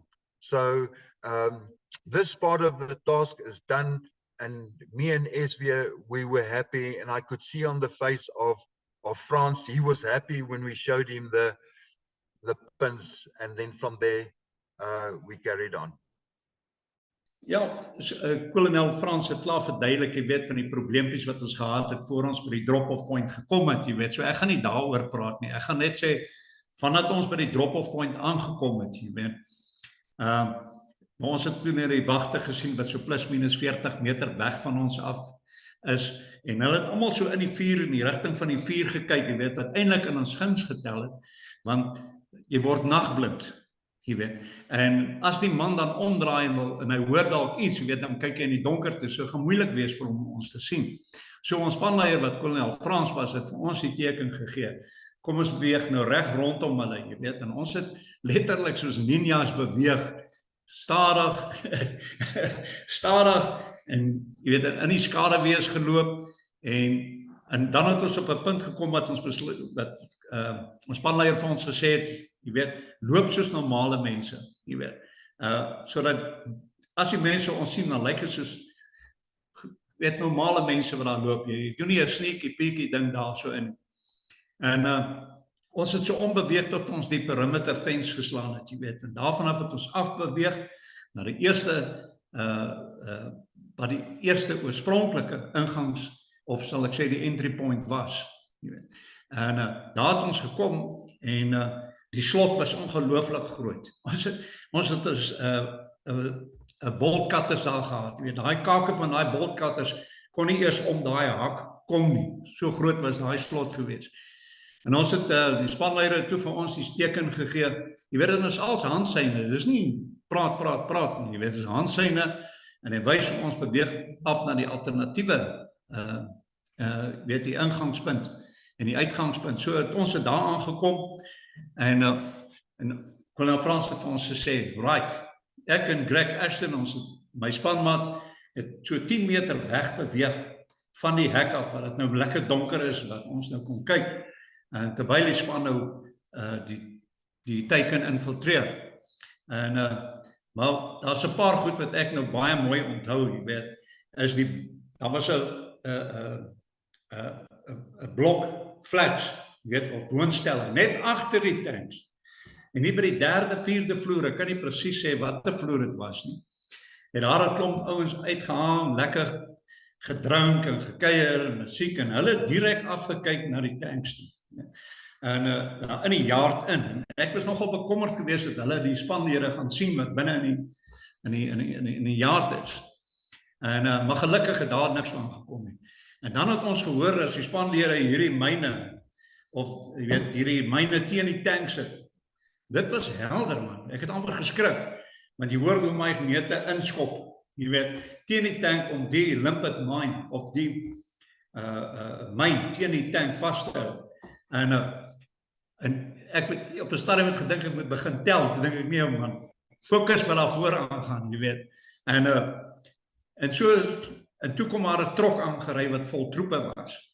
Maar dit was so 100 na 150 meter weg van ons, het die trok gestop.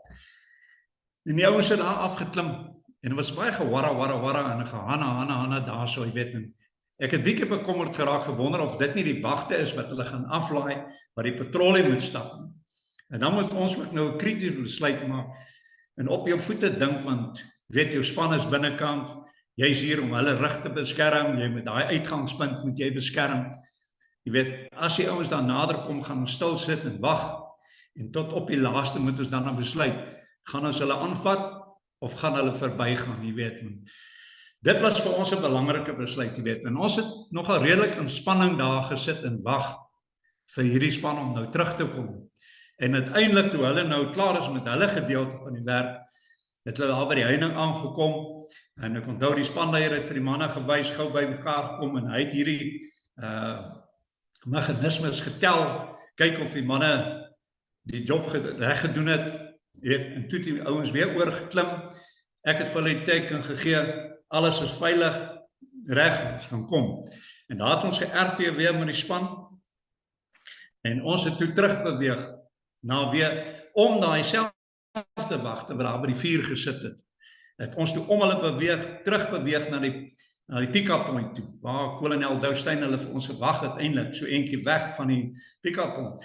En ons het daar in 'n verdedigingsposisie gekom, totdat die bote by ons gekom het, en die ouens het toe in die bote ingekom, opgeklim het. En wat vir my lekker was, toe ons op die bote klim, toe begin die ouens mekaar al thumbs up, en 'n high five, en wys vir mekaar, jy weet, die job is gedoen, en ons wil amper begin cheer het.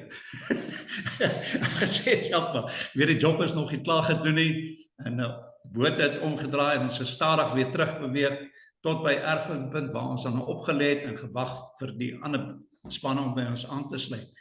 En daarvan af het ons uit die hawe uit stadig uitfiltreer, en ek wil, as ek het nou mag so stel, weet ons, buitekant in die oopsee het ons 'n oplê plek gehad, jy weet. En 'n ander ding wat vir my nou nog by my kop is, jy weet, is toe ons so uitbeweeg na die opplek toe, ek wil die woord escort gebruik, die dolfyne het ons heel pad gevolg tot by daai oplêplek. So as the teams finished up, we went closer back, pick up the teams, and again, they went in the same time, they came out the same time. The guys from the cement factory, they went in, they only had one tank to blow up, but the timings was exactly the same than France and Jack's target areas. That was a shorter distance of walking, but much more targets on ground that they had to destroy and they had to attack. So everybody got together, same time, without moving anywhere, and they got back onto the inflatables, and we moved back very, very, very slow. And the reason for going slow is because we didn't want to make a wake at the back, because there's lots of fluorescent in the water and they could hear us, and they do that. Everybody was lying very, very low on the deck of this inflatables to keep the profile as low as possible, going there and going back. Going back was like there was a very big excitement with the guys, and they see, all right, it was done. It's so far, no problem. The operation was now almost completed. The teams gave us the necessary codes and clicks on the radios to pick them up. And we picked up all the teams, the 3 teams and the team from the cement as well, in peace, in place, in time, and we traveled back very slowly. Our biggest problem then was to find and navigate to the strike crafts outside the harbor. But in that specific time, I also said to the team, don't worry, guys. We're a little bit late, running late. We're going to experience this explosions happening while we're at sea, while we're still on board our inflatables. And everybody was just looking at each other and said, okay, then it must happen. Once the other teams were finished, we met up with the other boats. And I think it was Douw that said, let's just go out a little bit and then just wait and have a look to see what happened. Our oil tank or gas, the oil tank was the first to explode, and it was a little bit of a thing that we thought it was going to be much bigger. And it looked like that fire was just going down the hill with like when a volcano exploded, you know, and you just see the lava going down there. So it was a little bit of an anticlimax for our team, but then just shortly after that, the whole place just lit up. I've never seen such big fireworks in my life. That was amazing to see how the limpet mines was actually working, and the whole harbor was just lit up. Yeah, you could see every little thing. When you look back, that we could even see the strike crafts in the distance. So that's how big the fire was. So it was amazing. We had no problems in finding the strike crafts. Eventually, we were out in the sea. And all the 4 boats were tied together. We were waiting for the strike craft to close in, get a bit closer so we can move off. And our eyes were glued on the horizon towards the city, waiting. And then eventually there was a flash, like a lightning flash. And then suddenly there was a burning lava liquid running down the hill from the tank above the cement factory.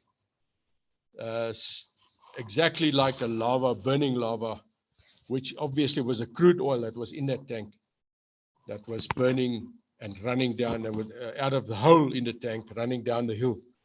A bit of an anticlimax, but still we waited. And in the next moment, a few seconds later, the LP gas, the first LP gas tank exploded, and that was very, very spectacular explosion, like a mini nuclear explosion. The flames went into the cloud base, which was about 2,000 feet above ground. It was a thick cloud base. The flames went right in there and bulged, mushroomed like a nuclear explosion in the clouds, and then all hell broke loose, and the explosions started going off one after the other all over the city, and the city was alight. Obviously, a lot of yodeling and backslapping and enjoying, but we had to get back on the boats, and we made our speed to the boats, and we picked up. We are now in the harbor mouth. The 4 rubber boats were together. It's just outside the harbor mouth. And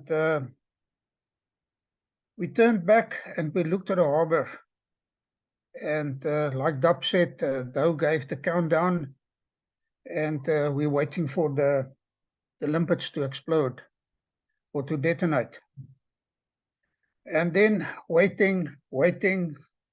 I look at the guys, all the eyes was on the target areas. And then suddenly, the very first limpet mine detonated. That was the mine of team number 3, Lieutenant PJ Fourie and his team. And it detonated. And then the next minute, I just saw fuel running down. Burning fuel, it's like lava. Running down from the fuel tank down the hill. And it was actually spectacular to watch that.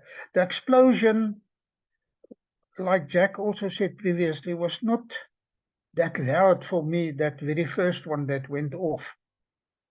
But I think it was a good show, that one. The lava, the fuel running down there. Then sitting there, then after that, the mother of an explosion took place. And that was when the very first LP gas tank in team target number 2 exploded. And that flames, and it was bright, and a massive bang. And the flames went right up into the air, hundreds and hundreds of feet up into the air, into the low cloud base. I will never forget it. It was massive. It was a very bright fire, like a nuclear explosion. And then shortly after that, the second LP gas tank exploded, and a similar effect. At this stage, the whole harbor was illuminated. You could see everything in the harbor. You could even see Lobito City in the background clearly. And then the other limpets in target number 2 exploded. Similar effect, very loud bangs, and the flames going high into the air. It was unbelievable. And I was sitting in my boat looking at my target. My eyes was glued on my target. Nothing happened. Nothing happened. And I said to myself, this is impossible. We planted the limpets. I counted the firing pins. The arms are mine. Nothing. And we sat. Maybe it was only a few seconds, but for me it felt like a couple of minutes. Nothing happened. And then suddenly the first bang went off in my target. A very big explosion, and that was that very big tank very near to the control center, about 10 meters away. And just behind that, the guards were sitting around the fire. So they woke up with a massive bang, those guards. I wonder what happened with them. Obviously, I think they were killed. Then one after the other, all 26 tanks exploded. Massive explosions. The flames extremely, very high up into the air, into the clouds. And then, because target number 1 was the closest to Lobito City, you could see the city clearly, like in daylight, behind the tank yard. What happened with the guys partying on the floor there in a block of flats? I don't know.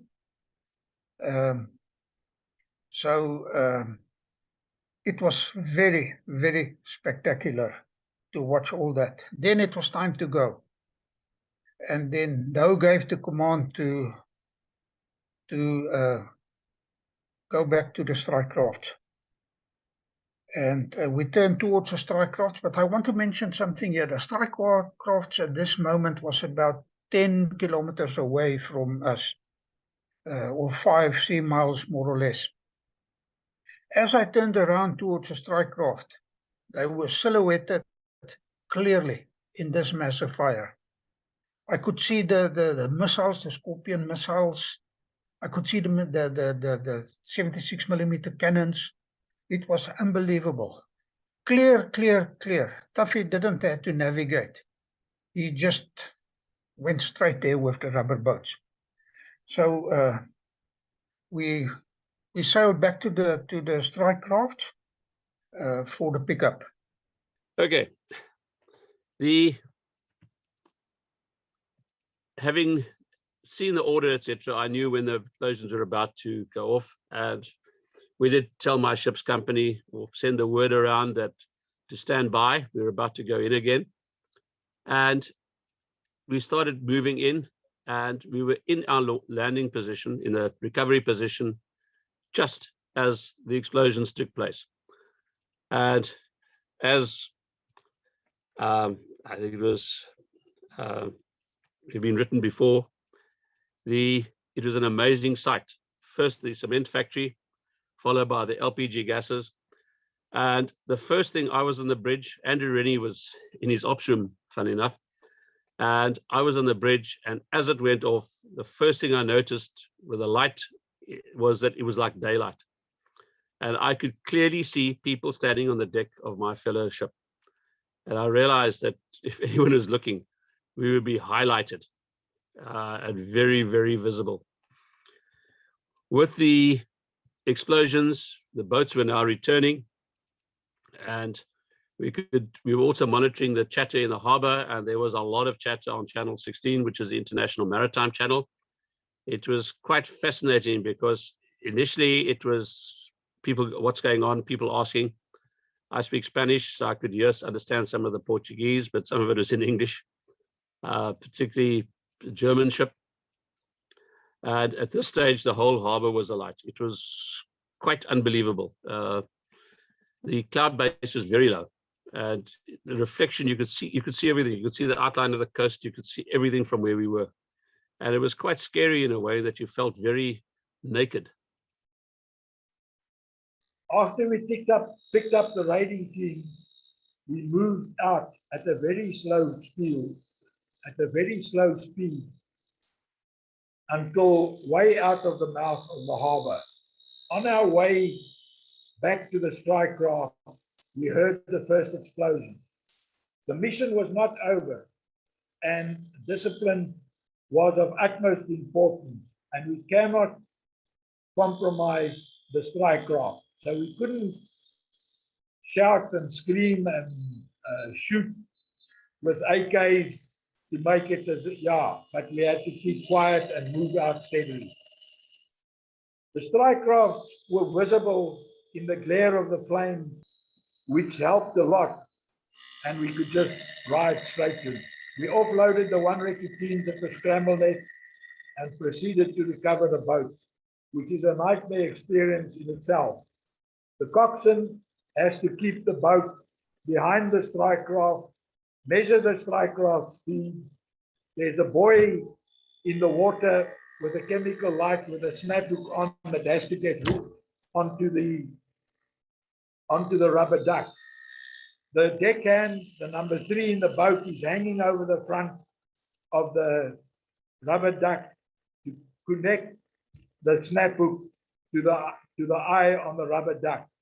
When this is done, the engines are stopped and the boat is pulled up the ramp by rope and block and tackle, and then I can't remember how far up the ramp, then the ramp is pulled down and pulled into the ship. As I mentioned earlier, later years it was done by hydraulics, and it worked very, very well for us. Once on board, we start doing maintenance on the boats and getting them prepared so that we can cover them again for the long trip home.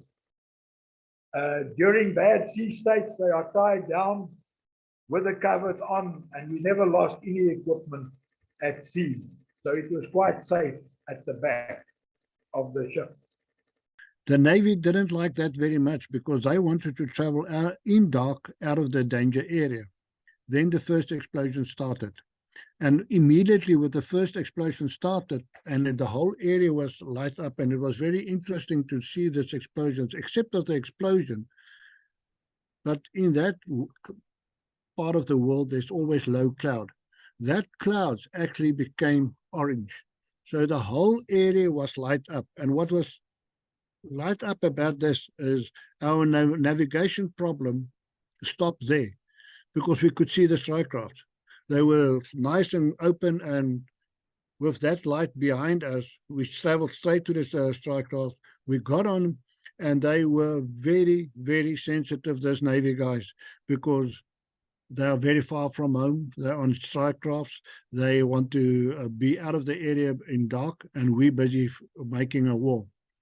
While on the strike craft, it was done very, very quickly. I don't even think during our exercises and our training before that time, we did embark so quick onto a strike craft as that on that night.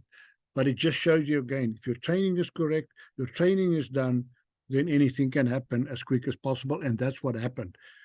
When we was on a strike craft, we were all standing on a deck, and the strikers was now hell of a speed, 50 knots, 40 knots, I don't know how much they were sailing outside to the deep sea. We were standing on a deck and cheering and saying, yes, yes, yes, it was done. And then they forced us to get down. Once we got down back into the aft mess, still sweating, and you could see the stress is going off us. The guys took out the bottles of champagne. And it must be remembered that ships, all Navy ships, is alcohol-free. You're not allowed to take bottles of champagne with. You're not even allowed to take a camera with. Nothing. And what happened that night? After the ship sailed and the strike craft was in and we went there, we went berserk. Out come the bottles, out come the cameras. Everything came out, and we had a lacquer session, a stressless session on to really relieve our stress. And there's a lot of people always asking, how did your guys operate and never had stress? We always had stress. We had a hell of a lot of stress. But it's a way you manage your stress from the moment you got the stress and how you relieve the stress and how you carry on from this to that. And then we moved back straight to Donkergat, and there we did a few exercises relieving our stress as well. And we got back to one recce, stressless, ready for the next operation. The boat soon arrived back, and the boats going to France Erasmus arrived there first. And before I knew it, he opened the coast very slowly. That was the rule. By the time my boats were in, I followed him. We went very slowly until we got to 12 miles, and then we opened up flat, at which stage we also gave the order that all the ammunition was to be changed, and they took out, for the carousel, they took out the 76mm DA. They replaced it with the AA fused VT, because now we were standing by not for a surface threat, but now for an air threat. The assessment was that it was highly unlikely, because it's quite a known fact that a single-engine aircraft is not likely to go further than gliding distance from the coast, which is not very fast in a modern aircraft far. However, what was interesting was that while some of us were a bit worried, the young gunnery officers, etc., were excited, and they actually wanted to prove their systems. But luckily, we didn't expect that much would happen, because it would take too long for them to activate their squadrons. We'd also not given away our position. We weren't supposed to give away the seaborne side of it. And at that stage, we just cleared the coast until we got to 50 miles. We then started moving south again for home, and daylight brought a chance for us to clean the decks, etc., sort out the boats and everything. And one interesting thing which happened was that after any operation, any of the exposed ammunition could not be put back in the gun bays, because it had been exposed to the elements. And on previous operations, we'd taken the RPG-7s and we just fired them to get rid of them. And the onboard one was given to me to fire it, and I was on the down aft. And as I was preparing it, my first lieutenant came up and said, "Excuse me, sir, you did the last one." So I said, "Okay, Gert," and I gave him the RPG-7. At the time, I wasn't thinking, because I stood there and he moved further aft. Anyway, I turned around and went up to the bridge, and I nearly went over the side when I heard a double explosion. First, the one I expected, the firing of the round, but the second one was a louder explosion. I turned around and all I could see was white smoke. And in the middle of it stood a man holding an RPG-7 launcher with a very sheepish look. And then I realized what had happened. He hadn't checked behind him and he'd just blown up my rubber boat, my inflatable boat, and the French chalk inside it engulfed him. It did have a sequence which is rather interesting. When we got home, these boats were quite expensive and hard to come by. And when I asked to have it replaced, I got a snarky letter saying I had to have a board of inquiry from the stores officer. However, I was able to tell him that we were aware on a classified thing and it was damaged by an RPG-7. And the next thing, the boat came down and we got new respect in the eyes of our storekeepers. Anyway, I'm wasting time. We slowly started heading south and we went into a storm. Now, I'd just been through a massive storm in a rescue before that, and this one was more frightening because it wasn't deep swells, this was heavy swells, and we started battering the ships. Adriani was ahead of me, and I went into one, and just before that, the recce's had come to me and told me the doctor down aft was not well. And if I remember, we had 2 doctors, and the other one came up and said he's very worried that he thinks this chap's got a hernia, and we needed a possible medical evacuation. We did have a Super Freelon or Puma, I'm not sure which, waiting at the Kunini River, but the weather was not good, and on a bouncing strike craft, it would have been too dangerous. So we made the decision, and I broke radio silence. We were at this stage now approaching the Kunini anyway. I broke radio silence, and I instructed that I was doing a medical evac to Walvis Bay, and I started heading towards Walvis Bay while Andrew really kept going. During this time, we took a deep plunge into the sea, green water over the thing, and the next thing, it forced back a hatch forward, and we started taking water forward. Not a nice thing. We turned around, headed north again. I went down, and we had a look at the damage, and we quickly came up with a temporary solution. We were able to fix that, but it meant that I now had a potential leak, a bad leak, because the hatch had ruptured completely and ripped and damaged down below it.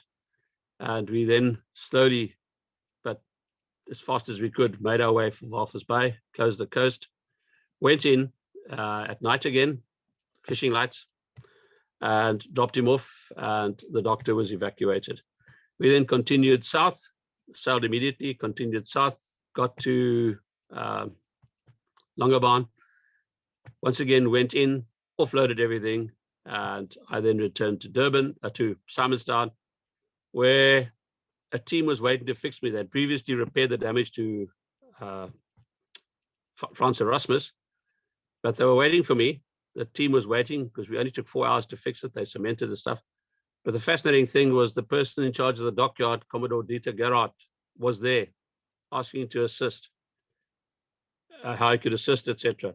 We did not know at the time, but luckily nothing was said, but he must have wondered why, but nothing ever came out. But they cemented up the ship and we sailed for home. And that was the end. Everybody was sworn to secrecy. And in fact, that operation was never came public at all. Until Jack's book, of course, which is a fantastic book, which was the motivation for Douw and I to write our book.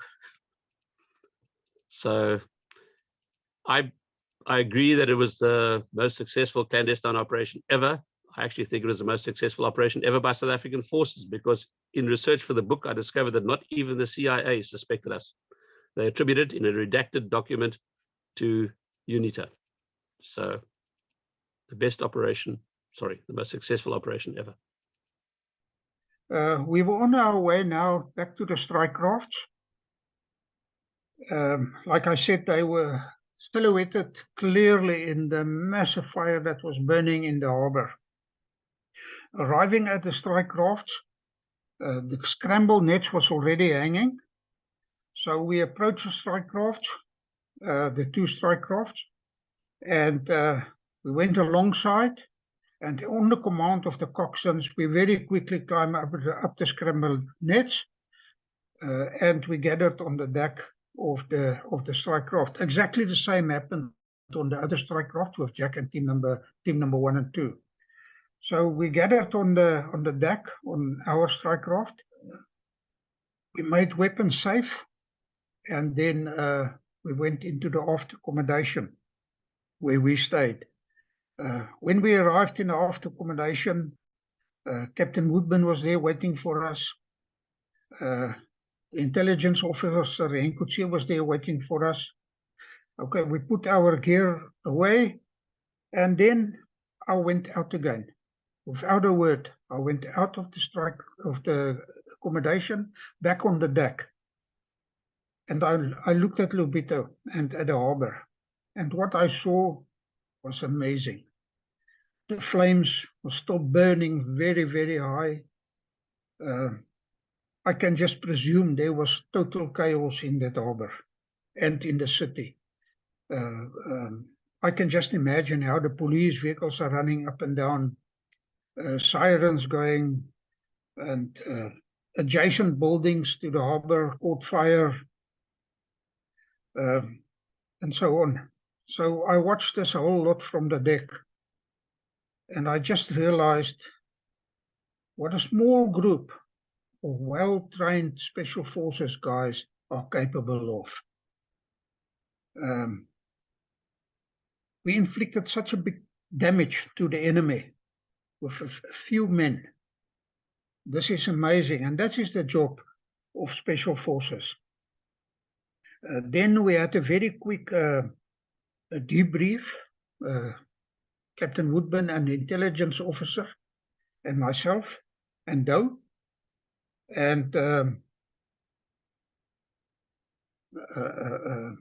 short, quick briefing. And then, to my surprise, out came 2 bottles of champagne, which Douw explained previously. And they smuggled this on the boat.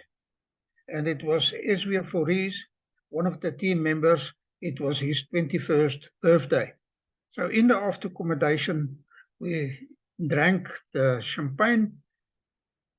Everybody was extremely happy, satisfied, and the end of Operation Amazon. Not the end, we were still allowed to go back to South Africa. So at that stage, like Admiral Soderlund said, we turned towards the deep sea, and we headed to the deep sea to get out of the striking range of the MiG-23s and so on. I was extremely satisfied. I knew we pulled off a very, very big operation. And what is amazing, not one word was said on the radio from the launching from the strike crafts until back on the strike craft. Not one word was said. It was total radio silence. Not one piece of equipment was lost. It was just 100% success. We just went straight to the strike crafts, and then I think I wasn't on the strike craft that the champagne pop was popped. Israel was on that one with France's team, but but we had high fives and everything, and it was just amazing to think that we've actually executed an operation like that. Our way back on the strike crafts was probably not a very pleasant ride. I think we had such a rough sea. And I had to sleep in the gun base, very sick. So I won't forget that operation. That was amazing. Yeah, so I said to you guys in the beginning that one of the things that we did, what they did when they recruited us for the recce's was that video that they showed. And when I look back at that, it was just amazing that we were able to do such a big operation. And in that video, they showed how the people were working with the boats and the strike crafts. And it was amazing to think that I was part of a team as one of the younger operators to have that opportunity to actually go and do a big operation like that. And it was just the way more than ever could imagine that I would do while part of the Special Forces. Okay, after the sailing back to Langebaan, what is important of every operation is the debrief on how we did the operation and how we experienced the operation. It's not only between the leaders of the operation, but also from the lowest soldier in the group. And there was two reasons for a debrief. First was lessons learned on how other people experience it and how lessons that was learned, because it must understand we didn't have any books or things to do seaborne operations. What we learned there is what we put in the books, and that's how we developed our own doctrines. That's how we developed our own programs on learning people or learning soldiers on Special Forces operations, is by experiencing what the guys did in specific operations. So we went to Langebaan. There we had our first debrief with our team leaders, with our team members, and we had a very, very tactical debrief, got everything together, and then the team leaders put their debrief together. But because now, after that, let's call it a tactical debrief in Langebaan, we had to go and debrief the rest of the world. And the rest of the world include the General of Special Forces, the General of the Army, the General of the Navy, and so we carried on. So my team leaders and myself then went up to Pretoria to go and give a full debrief from beginning to end on what happened. In that debrief, there was the team leaders was Frans, was PJ, was Jack, and it was also Tuffy from 4 Recce that gave them a debrief. And this debrief was very, very important. It must understand that the generals and everybody in our makeup was all from the infantry or from wherever. They did not understand seaborne operations. And it was for us important to give them the full debrief for remembering that, so that we can have a next operation done quicker and more, and the authorities could be given to us quicker, because they start to understand the value of a seaborne operation.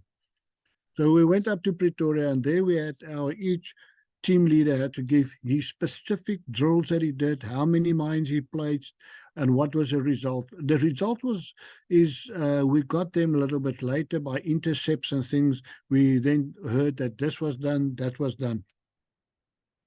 Okay, then we traveled to the Union building again. All of us nicely dressed up in our step-outs and our best uniform that we had on that time, and we gave a debrief to the Minister of Defence, Mr. P.V. Botha again. And he was very, very, very impressed. And that was the start and the beginning of our seaborne operations for the future. And if you read the book Ystervuis from the Sea, there you will see what all other seaborne operations was approved and done by 1 and 4 Recce. And then there was also nice photos taken of all of us with the minister. And from there, we went back and we had a successful operation, 100% done and prepared for our next operation. Right.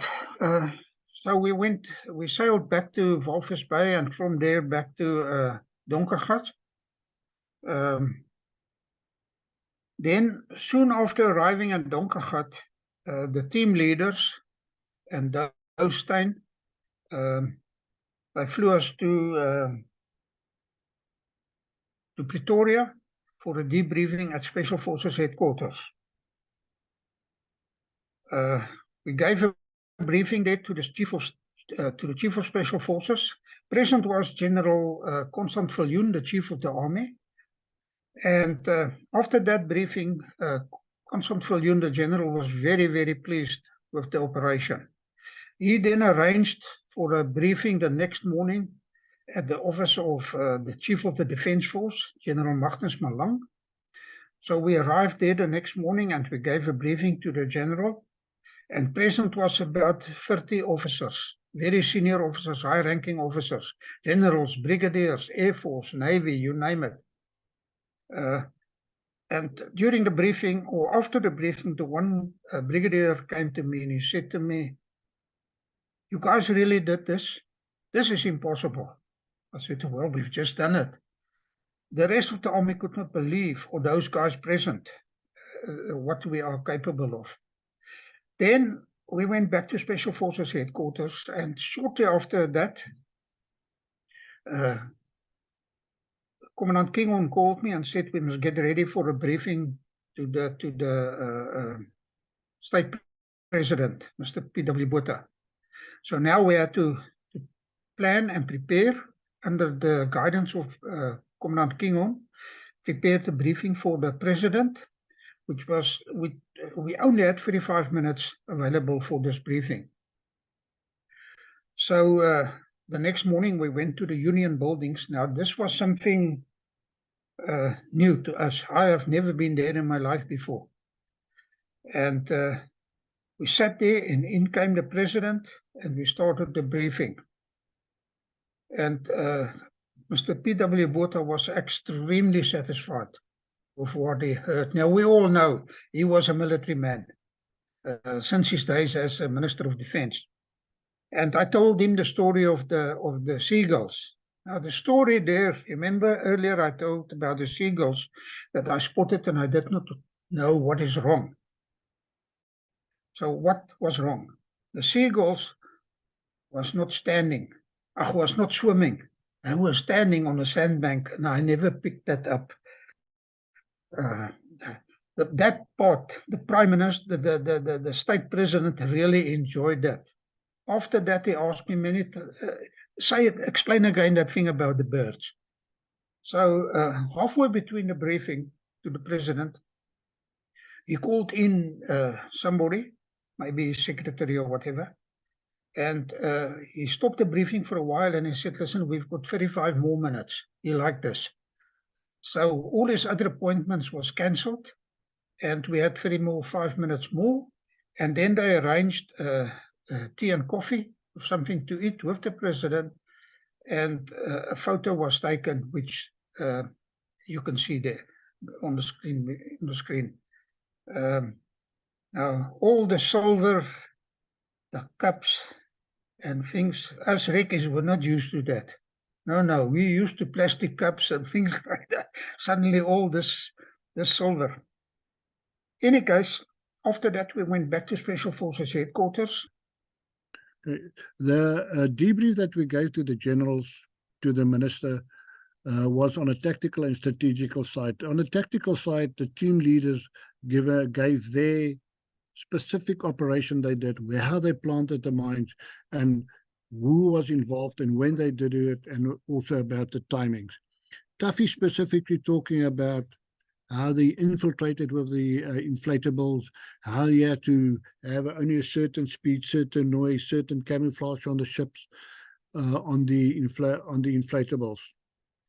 Then on a strategical level, if you look at the beginning of our operation and what the operation was given to us as total destroying of the UNITA, of the enemy's petrol and fuel and depots that support the borderlines in their operations. And one of the restrictions was we was, in all circumstances, do not want to compromise our seaward capabilities. And that happened. We did not, with our whole operation, the way that the Navy operated was 100% according to their restrictions, to their guidelines, and to our guidelines in terms of times, in terms of day of night, and times to travel. So the seaward operation was never compromised. The other one that was important is how it happened, and who was it that did that.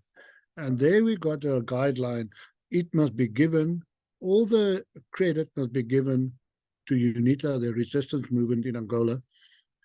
And that was given by the teams that was on the ground, France, Jack, and PJ, to leave pamphlets on the ground that reads Viva Unita or whatever, and pieces of old uniform or kit that was wear and carried by UNITA. And that worked 100% because never they thought that whatever happened came from the seaside. It happened, and UNITA normally in situations like that, the next day in a newspaper from Portugal, they wrote a big article and say, this is what happened and this is how it happened, and we claim we did that. And the results of the operation was so successful that the whole place was blown up. And all this information wasn't, we didn't sit there and listen and count the tanks. That was our capability of electronic warfare and the interception of information from the enemy and how they worked and what they say. We intercepted all those information, and we could put two and two together. And out of that information, we realized that our operation was 100% successful on what was said to us and what they told us to do. Counting in the intercepts what we did, it was 100% complete operation from our guidelines given to us and our orders given to us. Taking that in consideration, our operation, or that operation, was the most successful operation, seaward side operation, ever done in Special Forces, and that was the kickstart of many to come. And everything was done and over. And then I went to Commandant Malcolm Kinghorn, and I said to him, sir, can we get our air tickets to fly back to Durban? Because the rest of our teams were still in Langebaan, doing the final preparations there and preparations to fly back to Durban. So then Commandant Kinghorn looked at me. He said to me, you don't understand. The three of you are going back tonight on train back to Durban. On train? He said, yes, on train. So that night we sit in a train. It was those old trains where you have the sleeping quarters and you could, there's a dining room and a bar and so on. Now we're sitting at the bar. Me, PJ Forey, Douw, and Jack Greeff, drinking rum and coke, or like we call it, Ricky cold drink. Then I will never forget what Jack said. He looked at his glass and then he said,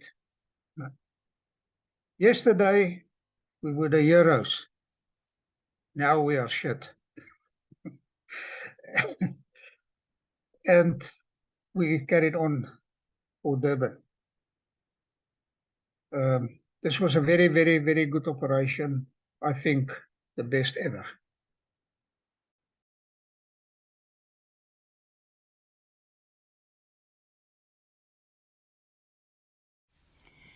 The operation was a complete success and all targets destroyed.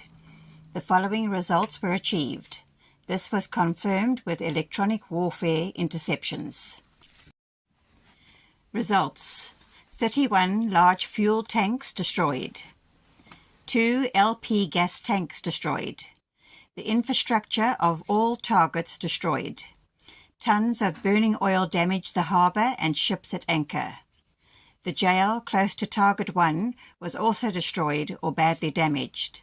Many vehicles and firefighting vehicles and equipment in the harbour were destroyed. Some railway trucks were also destroyed in Target 1. A lot of secondary damage to infrastructure in the harbour. The operation was, as I explained before, very, very successful.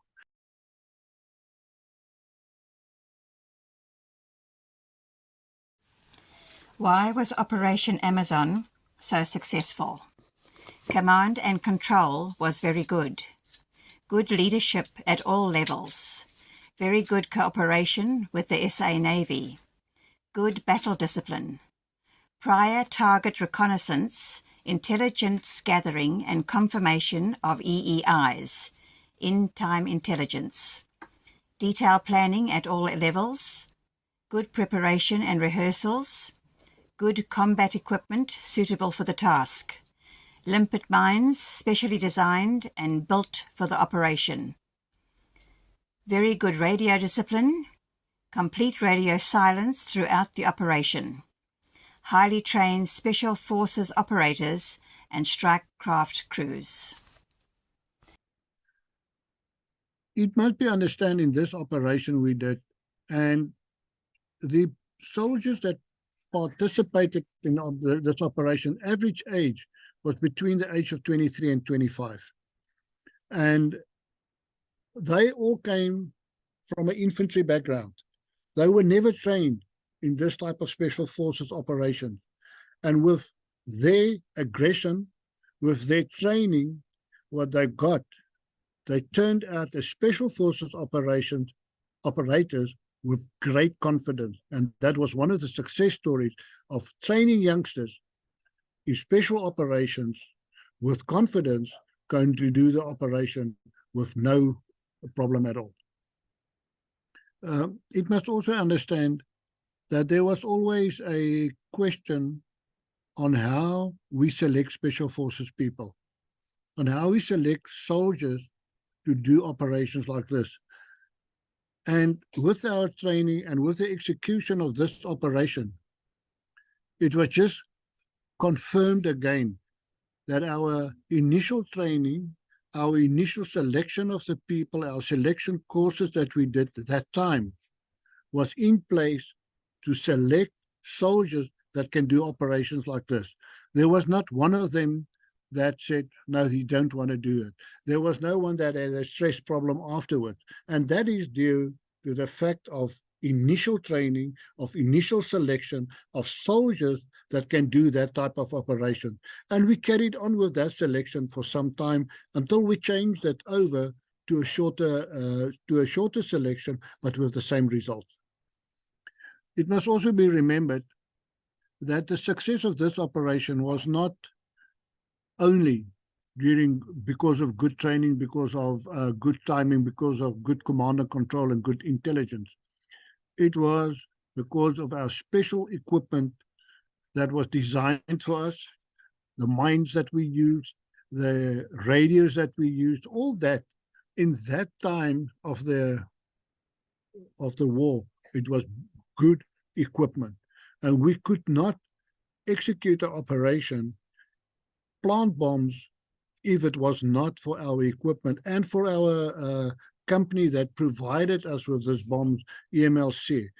If we did not have a company like that, we could not have specialized bombs. We could not place the bombs with times, anti-lifts and this, and with gray and this. They did it for us. And that is one of the main contributions to the success of this operation, is the equipment that was specially designed and made for us. With the success of Operation Amazon, the military and the political decision makers now had the confidence that the Special Forces and the South African Navy had the capability to attack strategic targets deep behind enemy lines and to return safely to South Africa. Operation Amazon paved the way for further strategic seaborne operations. Good cooperation was established between the South African Navy, the South African Air Force, and Special Forces. The seaborne capabilities was never compromised. And that is a very important aspect. And it was also one of our guidelines for Operation Amazon not to compromise the seaborne capabilities. Immediately after the raid of that night of 10 August, the very next morning, UNITA claimed responsibility for this operation. How did we organize this? We left some UNITA equipment at the scene, including some pamphlets of UNITA. Then also very interesting, a few months after this, during other operations and cooperation with UNITA in the Bush War, UNITA told some of our teams how they actually infiltrated Lobito Harbor, how they leopard crawled into the target, and how they blow up all the tanks. We all know it was not like that, because 104 Recce was responsible for that. Now, a very important point, and with this I want to conclude. At the very highest level, Operation Amazon was regarded as the most successful operation Special Forces ever conducted. Frans, I understand that you actually, after the border war ended, you went back to Angola and you found yourself in Lobito at some stage, which must have been quite a strange feeling. Can you tell us about that? At the end of the Bush War, in 1994, most of the guys left the unit because the war was over, the new political things that's happening in the country, and I also decided it was time to go. So I was actually recruited by G4 Security to go and work in Angola, back to the old hunting grounds. That was about now 10 years later. So one day in Luanda, I was the chief, the operational manager for the operation in Angola. And one day, one of the generals of the Angolan Defense Force approached me and said I must fly with him to Lobito with the helicopter. Now, the company we worked for, G4S, was actually a company belonging to all the Angolan generals. So I flew with him in the helicopter, military helicopter, to Lobito, and we landed in the harbor area, very close to a fuel depot, brand new depot. And he asked me then if I could do a security survey of the depot, because they needed G4S to guard the depot. So I did a survey. It took me about an hour, and the general was doing his own thing, walking around.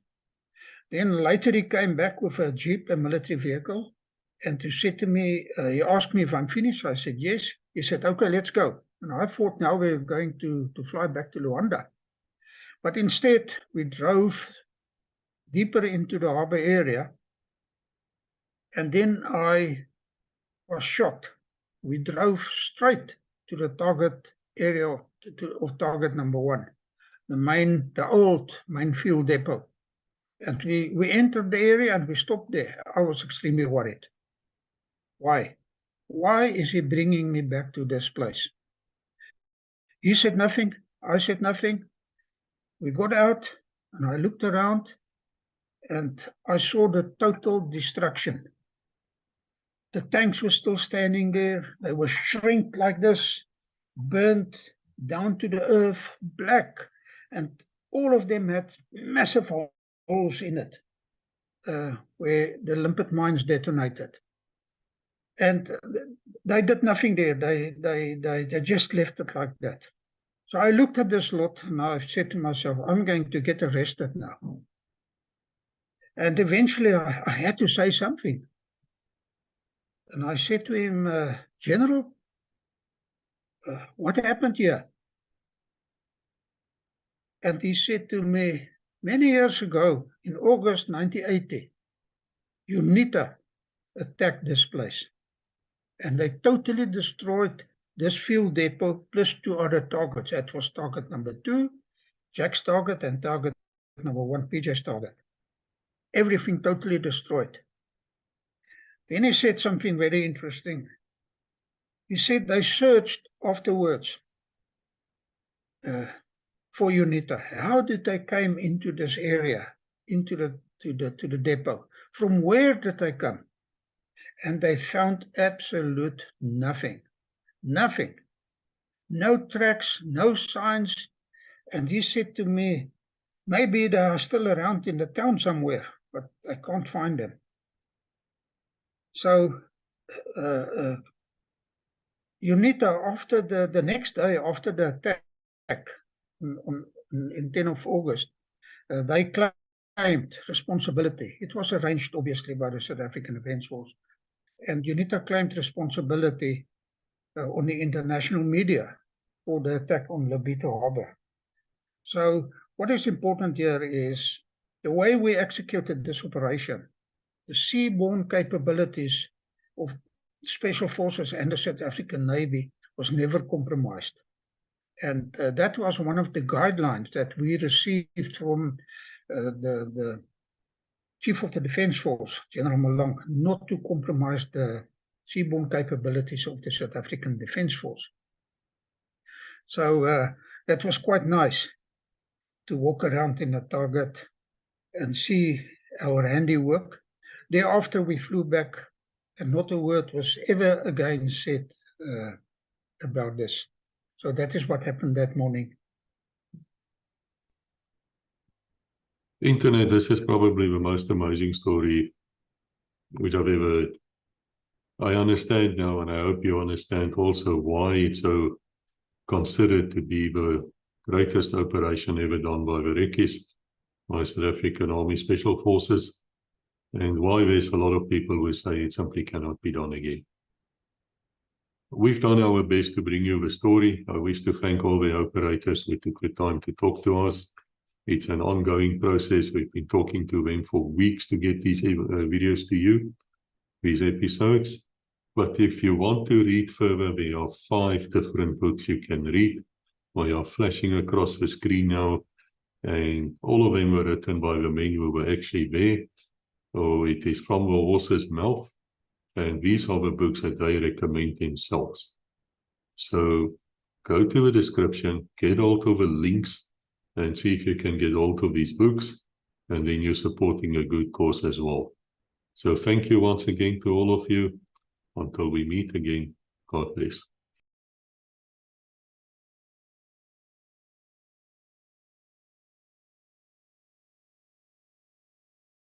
Ja, net vir die admiraal wys, hier's my vletjie.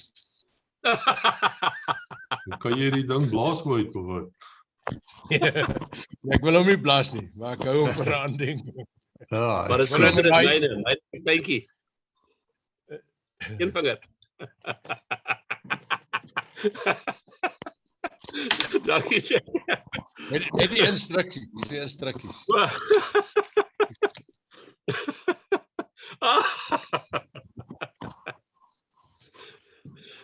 Yeah, yeah, yes, it is great. Pak gat, man. En jammer vir die vletjie, maar dis 'n baie spesiale ene. Dis 'n admiraalsin. Dis uit silwer Blaas hom. en is 1882. Wil jy hê? Ja.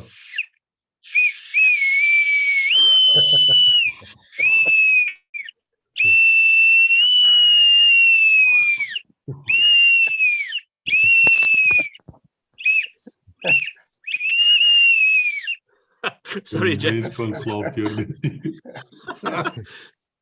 Elke oggend. Ja, ek het enetjie hier so in my showcase hier agter my. Ek perrel mooi daarso. Goed geloops. Ons was bewus dat julle drank aan boord gebring het, maar dit was nie 'n probleem nie. Die duikbootvaders het ons gewaarsku toe Dominee 'n bottel whisky aan boord gebring het jare terug. Maar ons reël was dat ons mag nie drank aan boord bring. So ons het soos Nelson sê, die blinde oog. Maar as julle eers vir die matrose dankie gegee het, sou ek iemand nie geskop het nie. Ek sou versigtig gewees, maar gewaarsku. Ja, ek dink van die paar foto's wat ons het, of klomp foto's, toe die admiraal nou praat van waar hy by brug staan en wat onder in die beersentrum gebeur het. Daar's 'n mooi foto wat die admiraal vir ons gestuur het. Nou dit sou baie gepas word as daar op 'n stadium wat hy van dit oor praat. Dis sit 'n ou nou seker daai foto op die agtergrond. So dit sou baie mooi uitwerk. Ja. Die een foto, dis die enigste, kyk, ons het nie kameras aan boord gehad nie. Dit was een van die opset reels. Jy het nie 'n kamera aan boord gebring nie. En dit was, so die enigste kameras was wat die rekkies aan boord gebring het. En die een wat ek daar gewys het, was tydens Kerslig, waar ons langs aan een van die skip gegaan het, die Protea. En dis waar ek op die brug staan. Dis die enigste foto wat ek het van myself op die brug. Ja. Ja, glo. Wat was die kanse dat jy met die 76 mm kanonne die ouens kon help? As hulle sou miskien gevra het vir hulp, het jy toestemming gehad? Ek vra maar net hier. Nie op daai operasie nie, maar daar was latere operasies waar ons dit wel gehad het, om brûe en goed op die ontsnappingsroutes en goed. Maar ek het nie gepraat oor die ontsnappingstye, ons het nog 3 dae gehad wat ons daar kom wys om die mense van die noorde af te haal, maar ek dink Jack het dit gedek. Maar ons kanonne was baie akkuraat, dis die een ding, ons is baie trots oor daai kanonne. Die VSA, die Israelies het gewerk op 20% TTB's, ons is op 60, maar het 65 bereik. Amazing. Nou wil ek hier 'n laaste vraag vra hierso. Dit het uitgekom hierso dat een van die spesmagte ouens, James Steyn, het daai skip bestuur. En op so 'n manier dat almal het vreeslik ernstig siek geword. Weet jy iets van? Nee, maar kyk, baie vir die ek het van die rekkies gesien op die stuur. Af en toe hulle volg jy, soos sê, follow the lubber's line. En hulle gaan die verkeerde rigting en dan rol die skip 'n bietjie, maar dis veilig. Die skip kan so 30 grade oorrol sonder enige moeite. Daar is so 'n foto hierso. Ekskuus vir ons. James was op admiraal Andrew Rennie se skip gewees waar ek was. Toe hy daai ding gestuur het daai dag. Ja, maar baie van die ouens het 'n kans gekry. Hy sê hy was geabandon op daai bridge. Hy sê die vloot het hom al gelos vir 42 minute. Hy sê hy het begin paniek. Want die ouens het van koffie drink of iets. Ja, maar die was slaan aan die bokant. Jy weet. Ja, hy was onder op die bestuur en hier waarskynlik, daar was nog altyd 'n offisier bo. Ons het altyd mense daar bo gehad. Maar ons het dit soms gedoen. Hey, iemand anders gaan die werk doen. Kom ons gaan ons slaap. Ons span daar agter of rook of iets. It's amazing. Maar soos ek sê, die verhouding tussen die twee groepe was, sover as ek weet, altyd fantasties. Ek het net een keer probleme gehad toe hulle fosforgranate in my skip wou sit en dit was vir operasie Kerslig. Amper vuis geveg, my skutofficier het gesê not 'n donder, toe moes hulle my inroep, toe sê ek nie not 'n donder, kom, gewys waar hulle goed kon sit. So, maar brandgevaar. Fosforgranate met 135 ton plofstof. Ja. Ja, nee, ek kan dink as niks nou oor 'n skip oor is, sê. Dis vreeslik. So hierdie soldate geweet het wat sy skip se naam. Ek meen hulle kom in die aand by hom aan. Is daar enige manier hoe hulle kon weet hulle is op die Pyro en nie op een van die ander? Ja, nee. Ja, hulle weet presies wat dit skip, want met die inoefening ken ons mekaar, praat ons mekaar. Ja. Okay. Nou, dis interessant vir my. Het jy van julle enige vrae hierso vir ons vir koffie gryp? Nee, ek wil maar net vir admiraal sê baie dankie. As moed sit ek as 'n ou so terugkyk, ek's baie trots op wat ons bereik het saam met die vloot en baie trots op die vloot. As 'n ou nou luister, jy weet, daai tyd is 'n ou jonk, jy wil net op daai skip klim. Ek kan nie eens onthou ek het geweet wat die skip se naam is nie. Ek wil net op die skip klim en die job gaan doen. Maar as ou nou terugkyk, dan besef jy, weet wat het als daar ingegaan in so 'n operasie en kyk na die vloot se kant, dan besef jy hoe professioneel was die ouens gewees. Die vloot en dan ons ook. en die samewerking daar, hoe goed dit was, en dan, ou kan net trots wees op wat ons bereik het, en net vir die ouens nou, na die tyd sê, dankie, vir dit wat hulle vir ons gedoen het, om ons daar te kry om die job te doen. Baie trots daarop, Admiraal, dankie daarvoor, baie trots op jou. Ja, baie dankie Jack, dankie vir jou boek. Dis nog die Bybel vir my van daai operasie. As hy manne, dankie, dis my deel van die oorlog. Okay, nee, dit klink goed, Jack. Baie dankie. Persoonlike vraag aan julle, jy hoef nie te antwoord nie, maar wanneer het julle uitgevind, is Ystervuis se verjaardag? Toe 21 geword het daai dag, of daai aand. Het jy veel almal het vertel, of hy was in jou groep, Frans? Well, okay. Maar jy is nog gemute. Ja, ek het nie geweet nie. Eerste wat ek gesien het, is die champagne op die skepe, wat ek ook nie geweet het hoe dit daar gekom het. Ja. Het julle daarom vir die vloot gedeel, die champagne? Ek kon nie 'n antwoord uit hom uitkry. Nee, ek dink nie, die vlooties was besig om hy skip aan die gang te kry en weg te kry, daar hulle het nie tyd gehad om champagne te drink. Okay. Ons moes daar wegkom vinnig hoor. Kan ek antwoord, Koos? Ja, asseblief, ek wil graag weet, dis nou nie in die video nie, dis nie vir my eie. Ja, nee, Jack is heeltemal reg. Ek dink ons as die spanleiers en Taffy en so, ons het nie geweet van hierdie champagne nie, want dit is teen die reëls om drank op 'n skip te bring, 'n oorlogskip te bring. So niemand het geweet nie, en toe ons aan boord kom, soos Jack sê, nadat ons opgepik was, toe hier die volgende oomblik kom die 2 champagneborrels uit op die skip waarop ek was, en toe sê hulle vir ons, toe sê SV vir ons, hy het dit aan boord gesmokkel, en ook op die ander skip, die ander strijdkraft van Admiraal Soderlund, die manne ook daar champagne uitgeruk. So hierdie was 'n georgestreerde crime deur die operators, waarvan ons nie geweet het nie. En is weer toe 21 jaar oud geword daai aand, wat 'n verjaarsdag geskenk. Ja, hy sê so, hy sê dit was 'n vreeslike nice gesig om die ontploffings te sien, dit was Guy Fawkes. Maar ek sien Jack word nog gedoen, een later, maar ek dink as jy wat hom noem, Frans, een of ander comment hy gemaak het op 'n troeptrein, of 'n ding. Maar jy hoef nie self die comment te maak nie, nee, jy gaan dit net noem. Dis hier in die agterkant iewers, dat ek gou kyk, voor ons vir Jaco baie sê. Jack se opmerking in die treinkroeg op pad na Durban, bladsy iewers in die 30's. Ja, dit 39. Ek gaan daaroor praat, maar ek kan dit sommer nou noem, dan sê Jack het ook onthou daarvan. Toe ons nou teruggery het met die trein, ons het gedink ons gaan terugvlieg, want ons is nou mos hierdie moerse heroes. En toe druk hulle ons op die trein terug Durban toe. En nou sit die driekies, ek en Jack en PJ sit in die kroeg. Daai ou trein, jy onthou die slaaptreine. En doodstil sit ons en drink ons rum en coke. En volgende oomblik maak Jackie volgende opmerking. Ek sal dit nooit vergeet nie.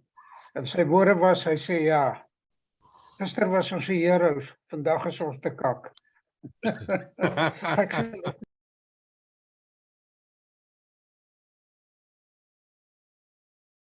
Vergeet ons, dit is 25 dae gewees. Miskien ons kan gewoon sit as jy wil, jy kan sê, ja, ons kan dit insny, dat ek net gou myself afsit, dan sê het was vir 25 dae, ek weet nie of dit 'n rekord was, ja, of so nie. Nee. Ek dink die rekord, vorige keer was ek op die eerste een in 72 was 28 dae, maar daarna was daar iemand oor die 30 dae gegaan het. Ek dink Frans weet daarvan. Frans was betrokke. Ja, die een wat oor die 30 dae gegaan het, ek dink dit was 33 dae, wat ons daar was, en ek het nog, en ek is baie trots op, ek het na die tyd, toe ontvang ek, wat noem dit, 'n sertifikaat, as 'n duikbootvader, van die duikbootvlotilje, en ek het daai sertifikaat nou nog. Ja. Okay, hierdie duikbote, kan hulle petrol, wat diesel kry daar aan see, is dit moontlik? Ja, Kan ek net gou die 25 dae ewe Ja, ja. insit? Ja, Operation Ginger ended after 25 days at sea, and I was told afterwards that many of the crew members never took the opportunity to stretch their legs on the upper deck, so they remained inboard for the full 25 days. Die ouens, hulle het mekaar begin uitdaag om binne te bly. Jy weet, ek dink nie is baie slim nie, maar in elk geval, hulle het dit gedoen. Was daar nie, ek vra nou sommer uit my beurt uit, ons is nou eintlik klaar, maar is dit geoorloof om te mag rook daar op die brug, wat noem mense dit in Ja, die dit is nou van die dingetjies wat ek nou vergeet het om te noem. Ons rook nie aan boord nie. En ek het dit in 'n nota iewers gehad, maar met die kryptifisering het dit nou weggeval.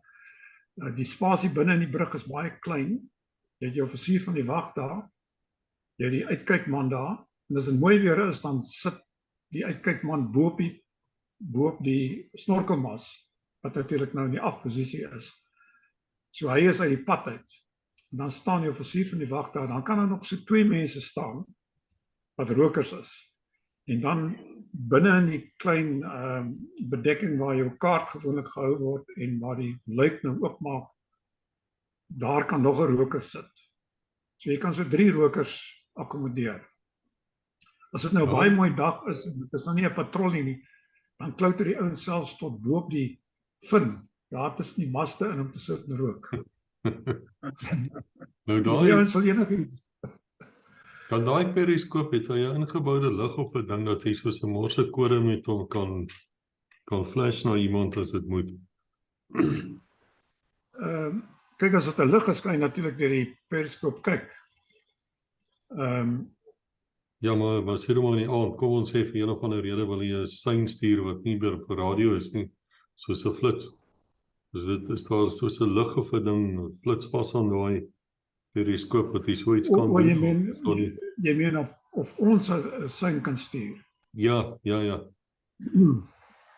Nee, Dis 'n interessante vraag. Ek weet nie of dit al ooit beproef is nie, maar as jy nou weet presies in watter rigting die periskoop moet wys, en jy weet, dit is direk gerig op die persoon wat jy wil lees, en jy het 'n sterk flits, en jy flits dan in die oogstuk van die, kom ons sê die aanvalsperiskoop wat 'n redelike groot lens het bo, dan behoort daar seker 'n glimmer of light te wees. Onthou, hierdie is nou 'n verkyker omgekeer. Ja, die verkyker omgekeer, maar alles was nou kleiner. So,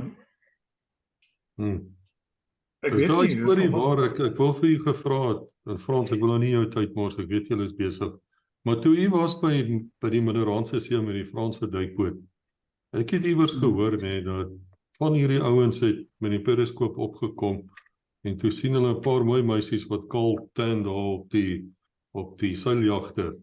Sal julle gewaarheid in so 'n storie, want ek hoor die goed, jy sê vir my hulle bloosweer tot van wat het gebeur.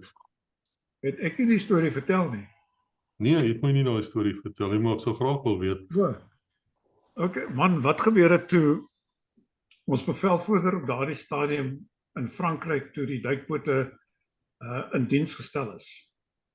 En nou voor jy in diens gestel word, na jy in diens gestel word, dan doen jy 'n klomp aanvaardingsproewe. Jy weet, al die toerusting moet beproef word, lesings word geneem, jy moet seker die diepte duik, as 'n geweldige klomp goed voordat die duikboot aanvaar word as korrek, alles werk. En een van die dinge wat ons moes doen, ons moes naby Toulon, tussen 2 boeie vasmeer, en dan sak tot op periskoop diepte, dan hang jy eintlik aan die 2 boeie.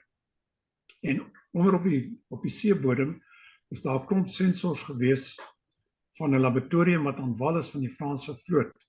En dan gee hulle vir jou per radio instruksies om die verskillende toerusting aan boord aan te skakel, af te skakel, ensovoorts. En hulle meet dan die geraasfaktor van daardie toerusting. En as dit buite 'n sekere limiet is, dan is dit natuurlik defektief, dan moet vervang word. Maar die stukkie kus waar die toerusting is 'n baie hoë wal met 'n versteekte baadjie. Maar jy kan nie eintlik sien hoe mense daar kan kom nie, want dit is 'n baie styl wal. En ek was die offisier van die wag gewees, nou, maar omdat jy tussen hierdie twee boeie hang, is jy baie fyn gebalanseerd. So die skeepsbemanning maar stadig rondbeweeg, so nie dan begin jy kantel en dan affekteer jy jou stabiliteit in die lesings en so aan. En jy het vir Woody Woodburn geken, hy was 'n baie spontane man gewees.